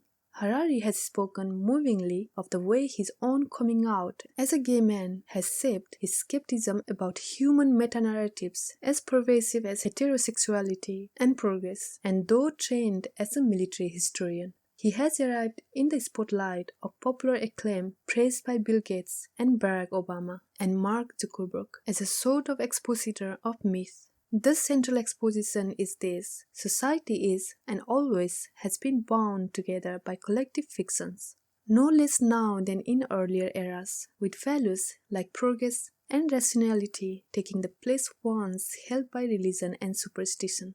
Harari is a historian, but his worldview grafts the pretense of science onto the philosophical skepticism familiar from contrarians as diverse as David Hume and John Gray. You could also name the whole line of French theorists, from Lyotard to Foucault and beyond. The story that has ruled our world in the past few decades is what we might call the liberal story. Harari wrote in 2016, a month before the election of Donald Trump, in an essay that both basically predicted Trump's election and outlined what it would mean to the world's collective faith in the establishment. It was a simple and attractive tale, but it is now collapsing, and so far, no new story has emerged to fill the vacuum.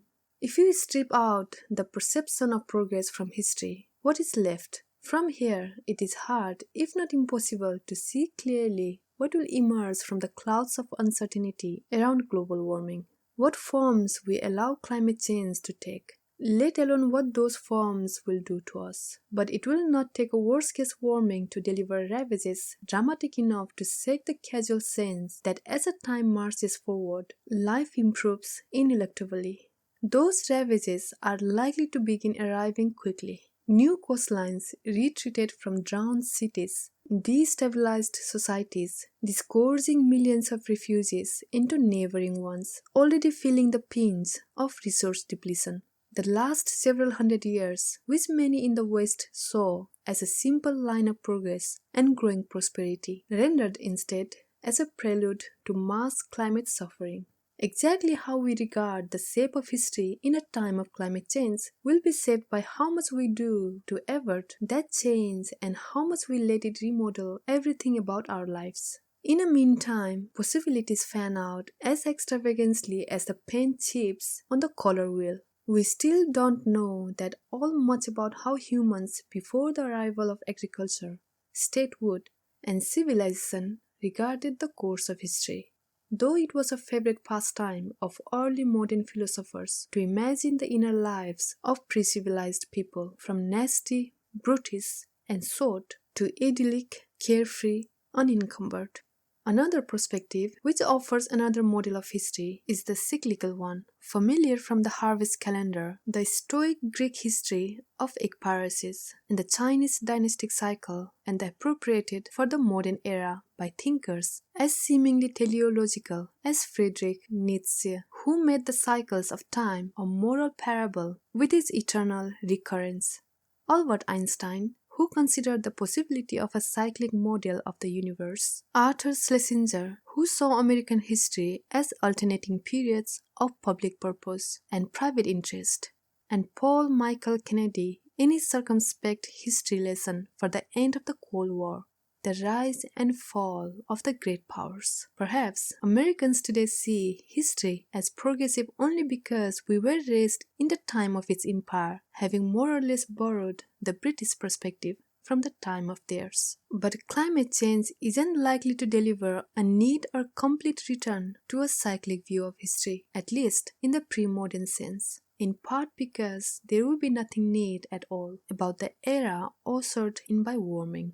The likelier outcome is a much messier perspective, with teleology demoted from its position as an organizing, unifying theory, and in its place contradictory narratives running uncorralled, like animals unleashed from a cage and moving in all directions at once. But if the planet reaches 3 or 4 or 5 degrees warming, the world will be convulsed with human suffering at such a scale, so many millions refugees, half again as many wars, droughts and famines, and economic growth made impossible on so much of the planet that its citizens will have difficulty regarding the recent past as a course of progress, or even a phase in a cycle, or in fact anything but a true substantial reversal. The possibility that our grandchildren could be living forever among the ruins of a much wealthier and more peaceful world seems almost inconceivable from the vantage of the present day. So much do we still live within the propaganda of human progress and generational improvement. But of course it was a relatively common feature of human history before the advent of industrialization. It was the experience of the Egyptian after the invasion of the Sea Peoples and the Incas after Pizarro, the Mesopotamians after the Akkadian Empire, and the Chinese after the Tang Dynasty. It was so famously that it grew into caricature, which then spawned decades of rhetorical critique, the experience of Europeans after the fall of Rome. But in this case, the Dark Ages would arrive within one generation of the light, close enough to touch and share stories and blame. This is what is meant when climate change is described as a revenge of time. Man-made weather is never made in the present. Andreas Malm writes in The Progress of this Storm his powerful sketch of a political theory for a time of climate change. Global warming is a result of actions in the past. It is a tidy formulation and one that vividly illustrates both the scale and the scope of the problem, which appears as the product of several long centuries of carbon burning that also produced most of what we think of today as the comforting features of modern life. In that way, climate change does make us all prisoners of the Industrial Revolution and suggest a carceral model of history, progress arrested by the consequences of past behavior. But while the climate crisis was engineered in the past, it was mostly in the recent past, and the degree to which it transforms the world of our grandchildren is being decided not in 19th century Manchester, but today and in the decades ahead. Disorientingly, climate change will also send us hurtling forward into an uncharted future, so long forward if it proceeds unchecked, and into such a distant future that we can hardly imagine the scale. This is not the techno-shock first experienced by Victorians encountering an accelerating pace of progress and feeling overwhelmed by just how much was changing within a single lifetime, though we are now acquainting ourselves with that kind of change as well. It is more like the overwhelming awe felt by those naturalists contemplating the ancient beyond ancient historical grandeur of the earth and calling it deep time. But climate change inverts the perspective, giving us not a deep time of permanence, but a deep time of cascading, disorienting change, so deep that it mocks any pretense of permanence on the planet. Pleasure districts like Miami Beach, built just decades ago, will disappear, as will many of the military installations erected around the world since World War II to defend and secure the wealth that gave rise to them. Much older cities like Amsterdam are also under threat from flooding, with extraordinary infrastructure needed already today to keep them above water.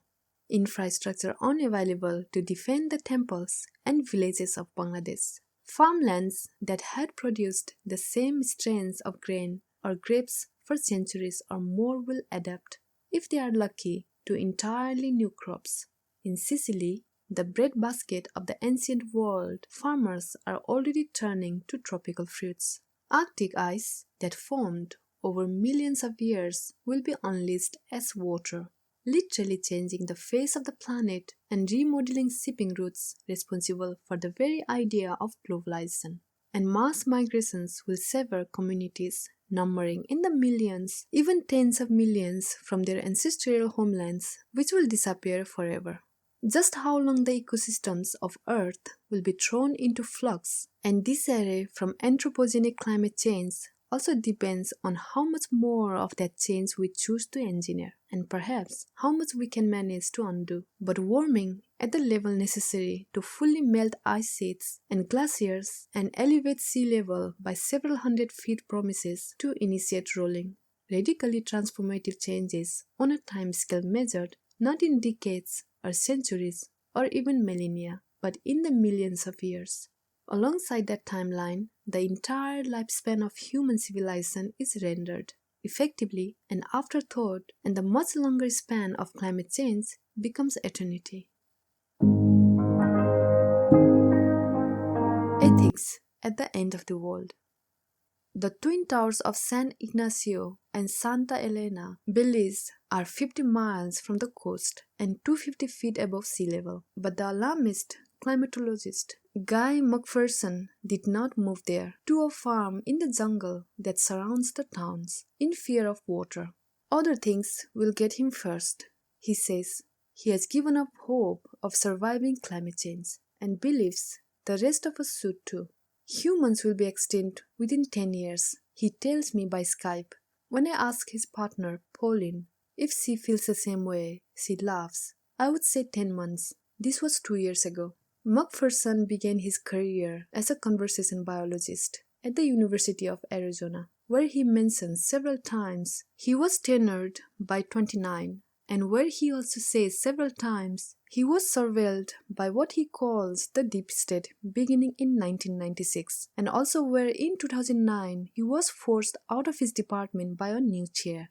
He had already been working on a homestead in New Mexico, a compromised location with his former wife, and moved in 2016 to a Central American jungle to live with Pauline and practice polyamory on other homestead called Stardust Sanctuary Farm. Over the last decade, mostly via YouTube, McPherson has acquired what Bill McKibben calls, in his understated way, of following. These days, McPherson travels a bit, giving lectures on near-term human extinction, a term he is proud to have coined, and which he abbreviates NTHE. But increasingly, he has turned his attention to running workshops on what we should do with the knowledge that the world is ending.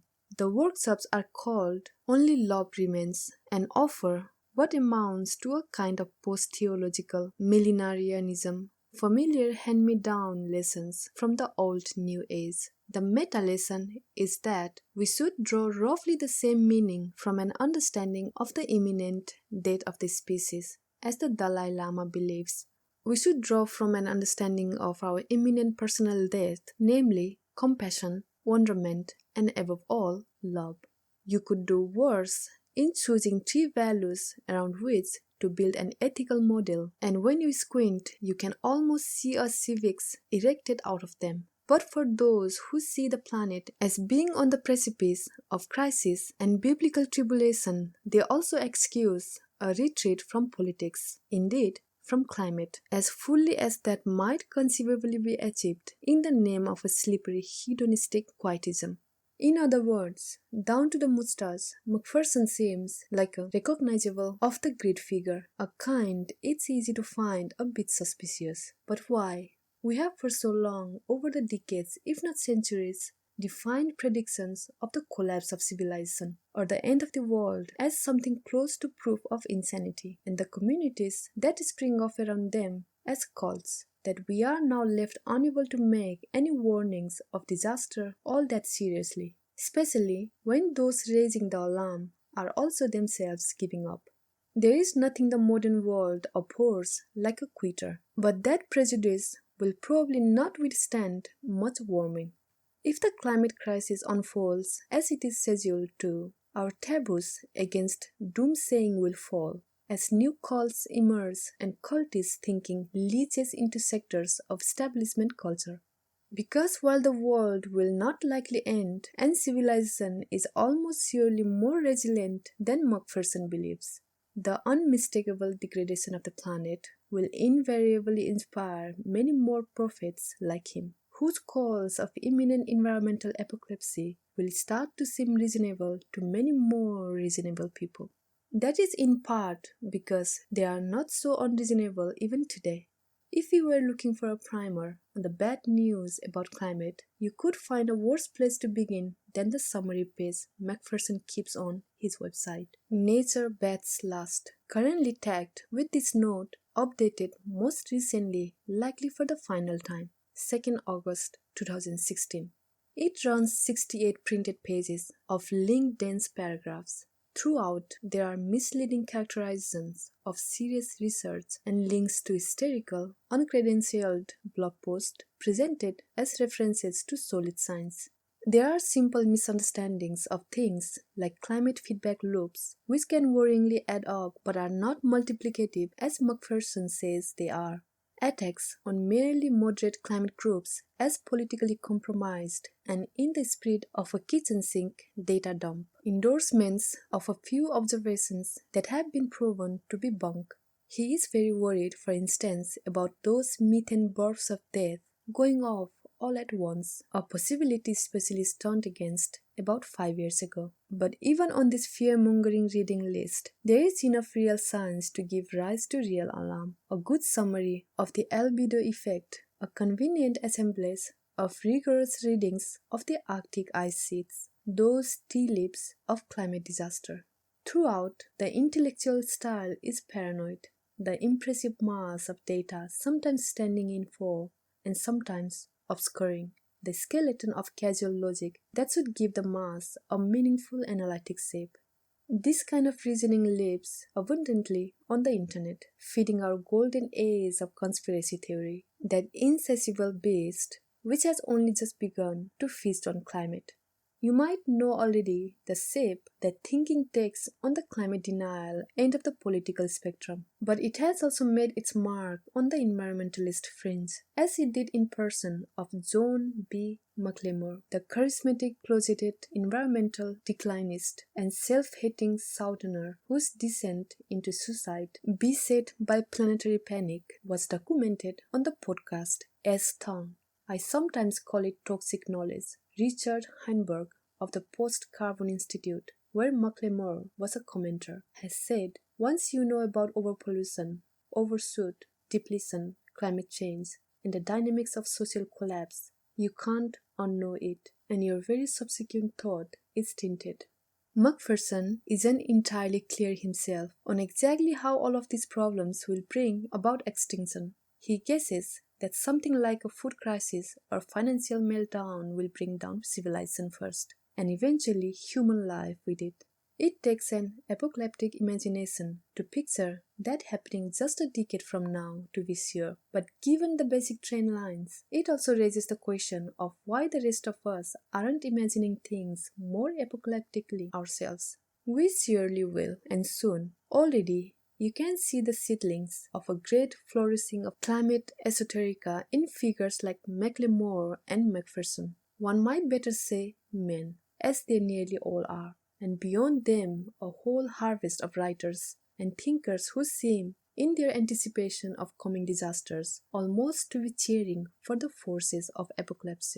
In some cases, they are rooting them on quite literally. A few, like Macklemore, are Travis Bickles of climate crisis, hoping to see a hard rainfall and wash away all the world's scum. But there are also Pollyannas connoisseurs of global warming, like ecologist Chris D. Thomas, who argues that, in fact, in the real-time vacuum of the sixth mass extinction, nature is thriving, inventing new species, carving new ecological niches. Some technologists and their fans go further, suggesting we should discard our bias for the present, even in the attenuated geological sense of the term present, and adopt instead a quasi-Taoist climate sanguinity layered over with a futurist cast.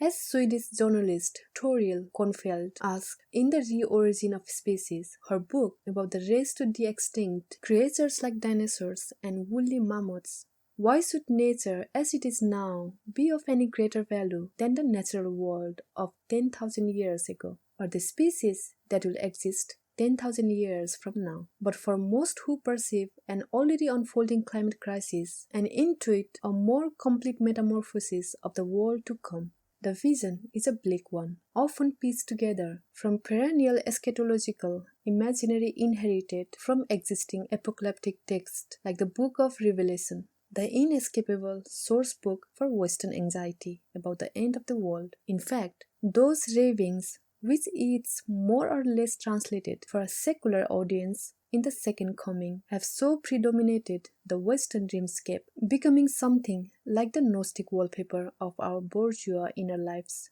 that we often forget they were originally written as real-time prophecies, visions of what was to come and what would become of the world within a single generation. Probably the most prominent of these new climate Gnostics is the British writer Paul Kingsnorth, the co-founder, public face, and poet laureate of the Dark Mountain Project, a loose renunciation community of disaffected environmentalists that takes its name from the American writer Robinson Jeffers, in particular his 1935 poem Rearmament, which ends, "I would burn my right hand in a slow fire. To change the future, I would do foolishly." The beauty of modern man is not in the persons, but in the disastrous rhythm, the heavy and mobile masses, the dance of the dream-led masses down the dark mountain. Jeffers was for a time a literary celebrity in America, a love affair chronicled in the Los Angeles Times, a granite home on the California coast called Tor House and Hawk Tower, which he famously built with his own hands. But he is known today primarily as a prophet of civilizational disavowal, and for the philosophy he bluntly called Inhumanism, the belief, in short, that people were far too concerned with peopleness and the place of people in the world, rather than the natural majesty of the non-human cosmos in which they happen to find themselves. The modern world, he believed, made the problem considerably worse. Edward Abbey adored Jeffers' work, and Charles Bukowski called him his favorite poet. The great American wilderness photographers Ansel Adams, Edward Weston were influenced by him too. And in A Secular Age, the philosopher Charles Taylor identified Jeffers alongside Nietzsche and Cormac McCarthy as a significant figure of what he called immanent anti-humanism. In his most infamous work, The Double X, Jeffers put that worldview in the mouth of a single character, the inhumanist, who described a shifting of emphasis and significance from man to not man, the rejection of human solipsism and recognition of the transhuman magnificence. "This would be a genuine revolution in perspective," he wrote, "which offers a reasonable detachment as a rule of conduct instead of love, hate, and envy. That detachment forms the core principle of Dark Mountain, though one might better say impulse. It will likely animate many more groups of environmental retreats over the next decades, if global warming makes the broad spectacle of life on Earth increasingly unbearable for some to observe, even through media. Those who witness extreme social collapse at first hand seldom describe any deep revelation about the truths of human existence. The group's manifesto begins. What they do mention, if asked, is their surprise at how easy it is to die. The pattern of ordinary life, in which so much stays the same from one day to the next, disguises the fragility of its fabric. In that manifesto, written by Kings North and Dougald Hine and first published in 2009, the group identifies as its intellectual godfather Joseph Conrad, particularly for the way he squared the self-serving illusions of European civilizations at its industrial colonial peak. They quote Bertrand Russell recapping Conrad, saying that the author of Heat of Darkness and Lord Thiem thought of civilized and morally tolerable human life as a dangerous walk on a thin crust of barely cooled lava which at any moment might break and let the unwary sink into fiery depths. It would be a vivid image to brandish in any era, but especially in a time of approaching ecological collapse. We believe that the roots of this crisis lie in the stories we have been telling ourselves. Kings North and Hine write namely the myth of progress, the myth of human centrality, and the myth of our separation from nature. All they add are more dangerous for the fact that we have forgotten they are myths. In fact, it is almost hard to think of anything that won't be changed by just the perception of unrushing change, from the way couples contemplate the possibility of children all the way up to political incentive structure. And you don't have to get all the way to human extinction or the collapse of civilization for true nihilism and doomsdayism to flourish. You only have to get far enough from the familiar for a critical mass of charismatic prophets to see a coming collapse. It can be comforting to think that the critical mass is quite large and that societies won't be upended by nihilism unless nihilism becomes the conventional view of the median citizen. But doom works at the margin too, eating away at the infrastructure of things like termites or carpenter bees. In 2012, Kings North published a new manifesto, or pseudo-manifesto, in Orion called Dark Ecology. In the meantime, he had grown even less hopeful. Dark Ecology opens with epigraphs from Leonard Cohen and D.H. Lawrence. Take the only tree that's left, stuff it up the hole in your culture, and retreat to the desert and fight, respectively. And really kicks into gear with its second section, which opens, I have recently been reading the collected writings of Theodore Kaczynski. I'm worried that it may change my life. All told, the essay, which inspired an enormous response among Orion readers, is a kind of argument on behalf of Kaczynski, the pamphleteer, against Kaczynski, the bomber, whom Kings North describes not as a nihilist or even a pessimist, but an incisive observer whose problem was an excess of optimism, a man too committed to the idea that society could be changed.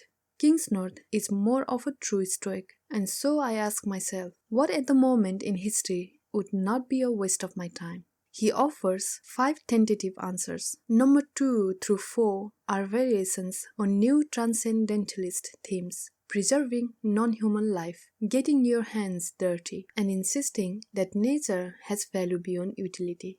Number 1 and 5 are the more radical ones and form a pair, withdrawing and building refuges. The latter is the more positive imperative, in the sense of being constructive or what passes for constructive in a time of collapse. Can you think or act like the librarian of a monastery through the dark ages, guarding the old books as empires rise and fall outside? Withdrawing is the darker half of the same admonition. If you do this, a lot of people will call you a defeatist or a doomer, or claim you are burnout. They will tell you that you have an obligation to work for climate justice, or world peace, or the end of bad things everywhere, and that fighting is always better than quitting. Ignore them, and take part in a very ancient practical and spiritual tradition, withdrawing from the fray. Withdraw not with cynicism, but with a questioning mind. Withdraw so that you can allow yourself to sit back quietly and feel, intuit, work out what is right for you and what nature might need from you. Withdraw because refusing to help the machine advance, refusing to tighten the ratchet further is a deeply moral position. Withdraw because action is not always more effective than inaction. Withdraw to examine your worldview, the cosmology, the paradigm, the assumptions, the direction of travel. All real change starts with withdrawal. It's an ethos, at least, and one with a pedigree.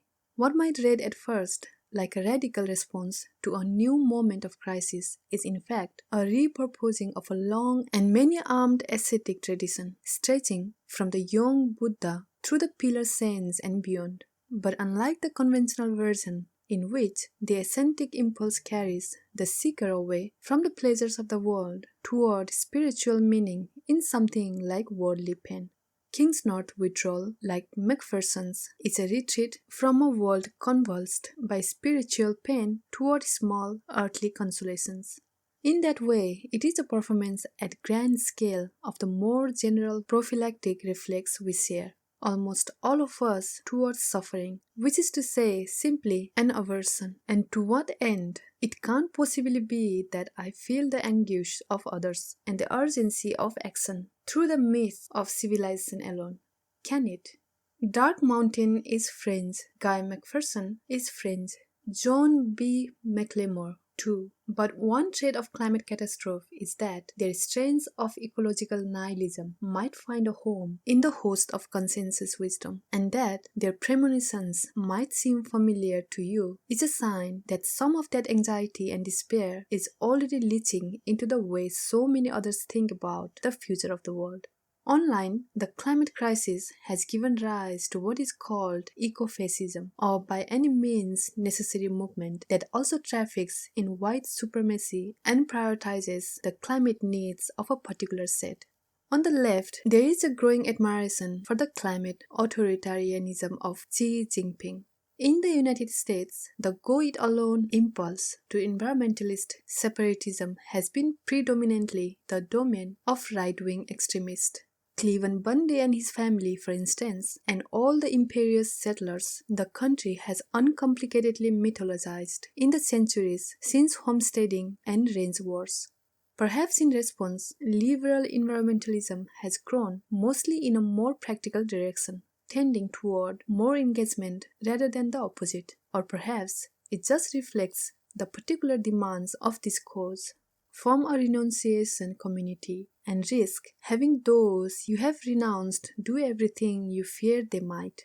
Unleashing changes to the planet you are powerless to escape. But this pragmatism brings its own curiosities. For instance, that many of even those who define themselves as practical technocrats of the environmental central left believe that what is needed to avert catastrophic climate change is a global mobilization at the scale of World War II.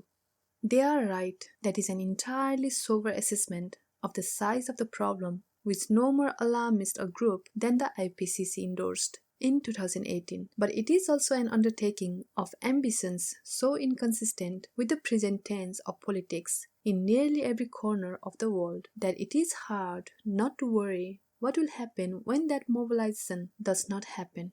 To the planet, yes, but also to the political commitments of those most engaged with the problem. Those calling for mass mobilization starting today and no later, remember, they can be counted as environmental technocrats. To their left are those who see no solution short of political revolution. And even those activists are being crowded for space these days by text of climate alarmism, of which you may even feel the book in your hands is one. That would be fair enough, because I am alarmed. I am not alone, and how widespread alarm will shape our ethical impulses toward one another, and the politics that emerge from those impulses is among the more profound questions being posed by the climate to the planet of people it envelopes. It is one way to understand why activists in California were so frustrated with their governor, Jerry Brown, even though he established a climate program of surpassing ambition just as he left office, because he did not act aggressively enough to retire existing fossil fuel capacity. It also helps explain frustration with other leaders. From Justin Trudeau, who has seized the rhetorical mantle of climate action but also approved several new Canadian pipelines, to Angela Merkel, who has overseen an accelerating expansion of Germany's green energy capacity but also retired its nuclear power so quickly that some of the slack has been taken up by existing dirty plants. To the average citizen of each of these countries, the criticism may seem extreme, but it arises from a very clear-headed calculus. The world has, at most, about 3 decades to completely decarbonize before truly devastating climate horrors begin. You can't halfway your way to a solution to a crisis this large. In the meantime, environmental panic is growing, and so is despair. Over the last several years, as unprecedented weather and unrelenting research have recruited more voices to the army of environmental panic, a dour terminological competition has sprung up among climate writers, aiming to coin new clarifying language in the mode of Richard Heinberg's toxic knowledge or Chris Butkus's Malthusian tragic, to give epistemological shape to the demoralizing or demoralized response of the rest of the world. To the environmental indifference expected of modern consumers, the philosopher and activist Wendy Lane Lee has given the name eco-nihilism. Stuart Parker's climate nihilism is easier on the tongue. Bruno Latour, an instinctive insubordinate, calls the menace of a raging environment fueled by indifferent politics a climate regime. We have also climate fatalism and ecocide, and what Sam Chris and Ellie Mae O'Hagan, making a psychoanalytic argument against the relentless, public-facing optimism of environmental advocacy, have called human futilitarianism. The problem, it turns out, is not an overabundance of humans, but a dearth of humanity. Climate change and the Anthropocene are the triumph of an undead species, a mindless shuffle toward extinction. But this is only a lopsided imitation of what we really are. This is why political depression is important. Zombies don't feel sad, and they certainly don't feel helpless. They just are. Political depression at root, the experience of a creature that is being prevented from being itself. For all its crushingness, for all its feebleness, it's a cry of protest. Yes, political depressives feel as if they don't know how to be human. Buried in the despair and self-doubt is an important realization. If humanity is the capacity to act meaningfully within our surroundings, then we are not really or not yet human. The novelist Richard Powers points his finger at a different kind of despair, species loneliness, which he identifies not as the impression left on us by environmental degradation, but what has inspired us, seeing the imprint we are leaving, to nevertheless continue pressing onward. The sense we are here by ourselves, and there can be no purposeful act except to gratify ourselves. As though initiating a more accommodationist wing of Dark Mountain, he suggests a retreat from anthropocentrism that is not quite a withdrawal from modern civilization. We have to unblind ourselves to human exceptionalism. That is the real challenge. Unless forest health is our health, we are never going to get beyond appetite as a motivator in the world. The exciting challenge, he says, is to make people plant conscious. In their aspirational grandeur, all these charms suggest the holistic perspective of a new philosophy and new ethics ushered into being by a new world. A raft of popular recent books aims to do the same. Their titles, so plaintive you could count their spines like rosary beads. Perhaps the boldest entry is Roy Scranton's Learning to Die in the Anthropocene. In it, the author, a veteran of the Iraq War, writes, "The greatest challenge we face is a philosophical one, understanding that this civilization is already dead." His subsequent book of essays is We Are Doomed. Now what? All these works portend a turn toward the apocalyptic, whether literal, cultural, political, or ethical. But another turn is possible too, even probable, and perhaps the more tragic for its conspicuous plausibility, that the preponderance of our reflexes in the face of human strife run in the opposite direction toward acclimatization. This is the yawling torque muffled by the bland seeming phrase.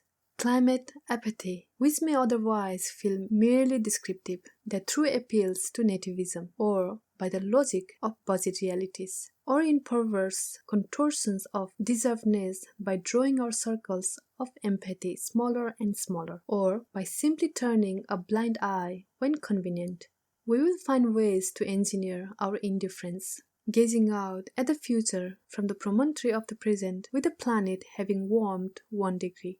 The world of 2 degrees seems nightmarish, and the worlds of 3 degrees, and 4, and 5, yet more grotesque. But one way we might manage to navigate that path without crumbling collectively in despair is, perversely, to normalize climate suffering at the same pace we accelerate it. As we have so much human pain over centuries, so that we are always coming to terms with what is just ahead of us, decrying what lies beyond that, and forgetting all that we had ever said about the absolute moral unacceptability of the conditions of the world we are passing through in the present tense. And blithely,